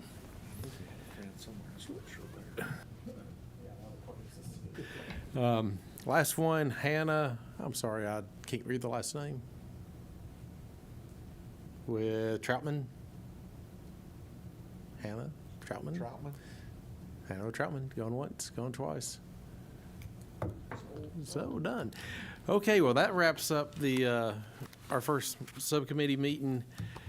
Before we set the date for the next one, I was really wanting to use this meeting to kind of see where it led us. I think it gave us some areas that we need to look at. Will, the telecom communication folks is definitely going to be online for next one, probably Department of Revenue. Alicia, did you say, what did you say Florida was again? I'm sorry, I messed you up. But if, Well, she did Alabama and North Carolina. okay. Yeah. Wait, Florida's 40 cents? Okay.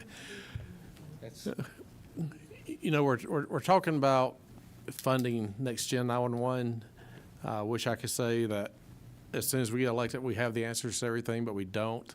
So, you know, I am open to all suggestions and comments to how we can bring this to reality. So be thinking about that as well for next meeting. And if anyone else got any other comments you want to make? Nope. Thank y'all all so much for being here. I hope y'all all have a safe trip home, and be careful, and look forward to seeing you next time. So meeting's adjourned.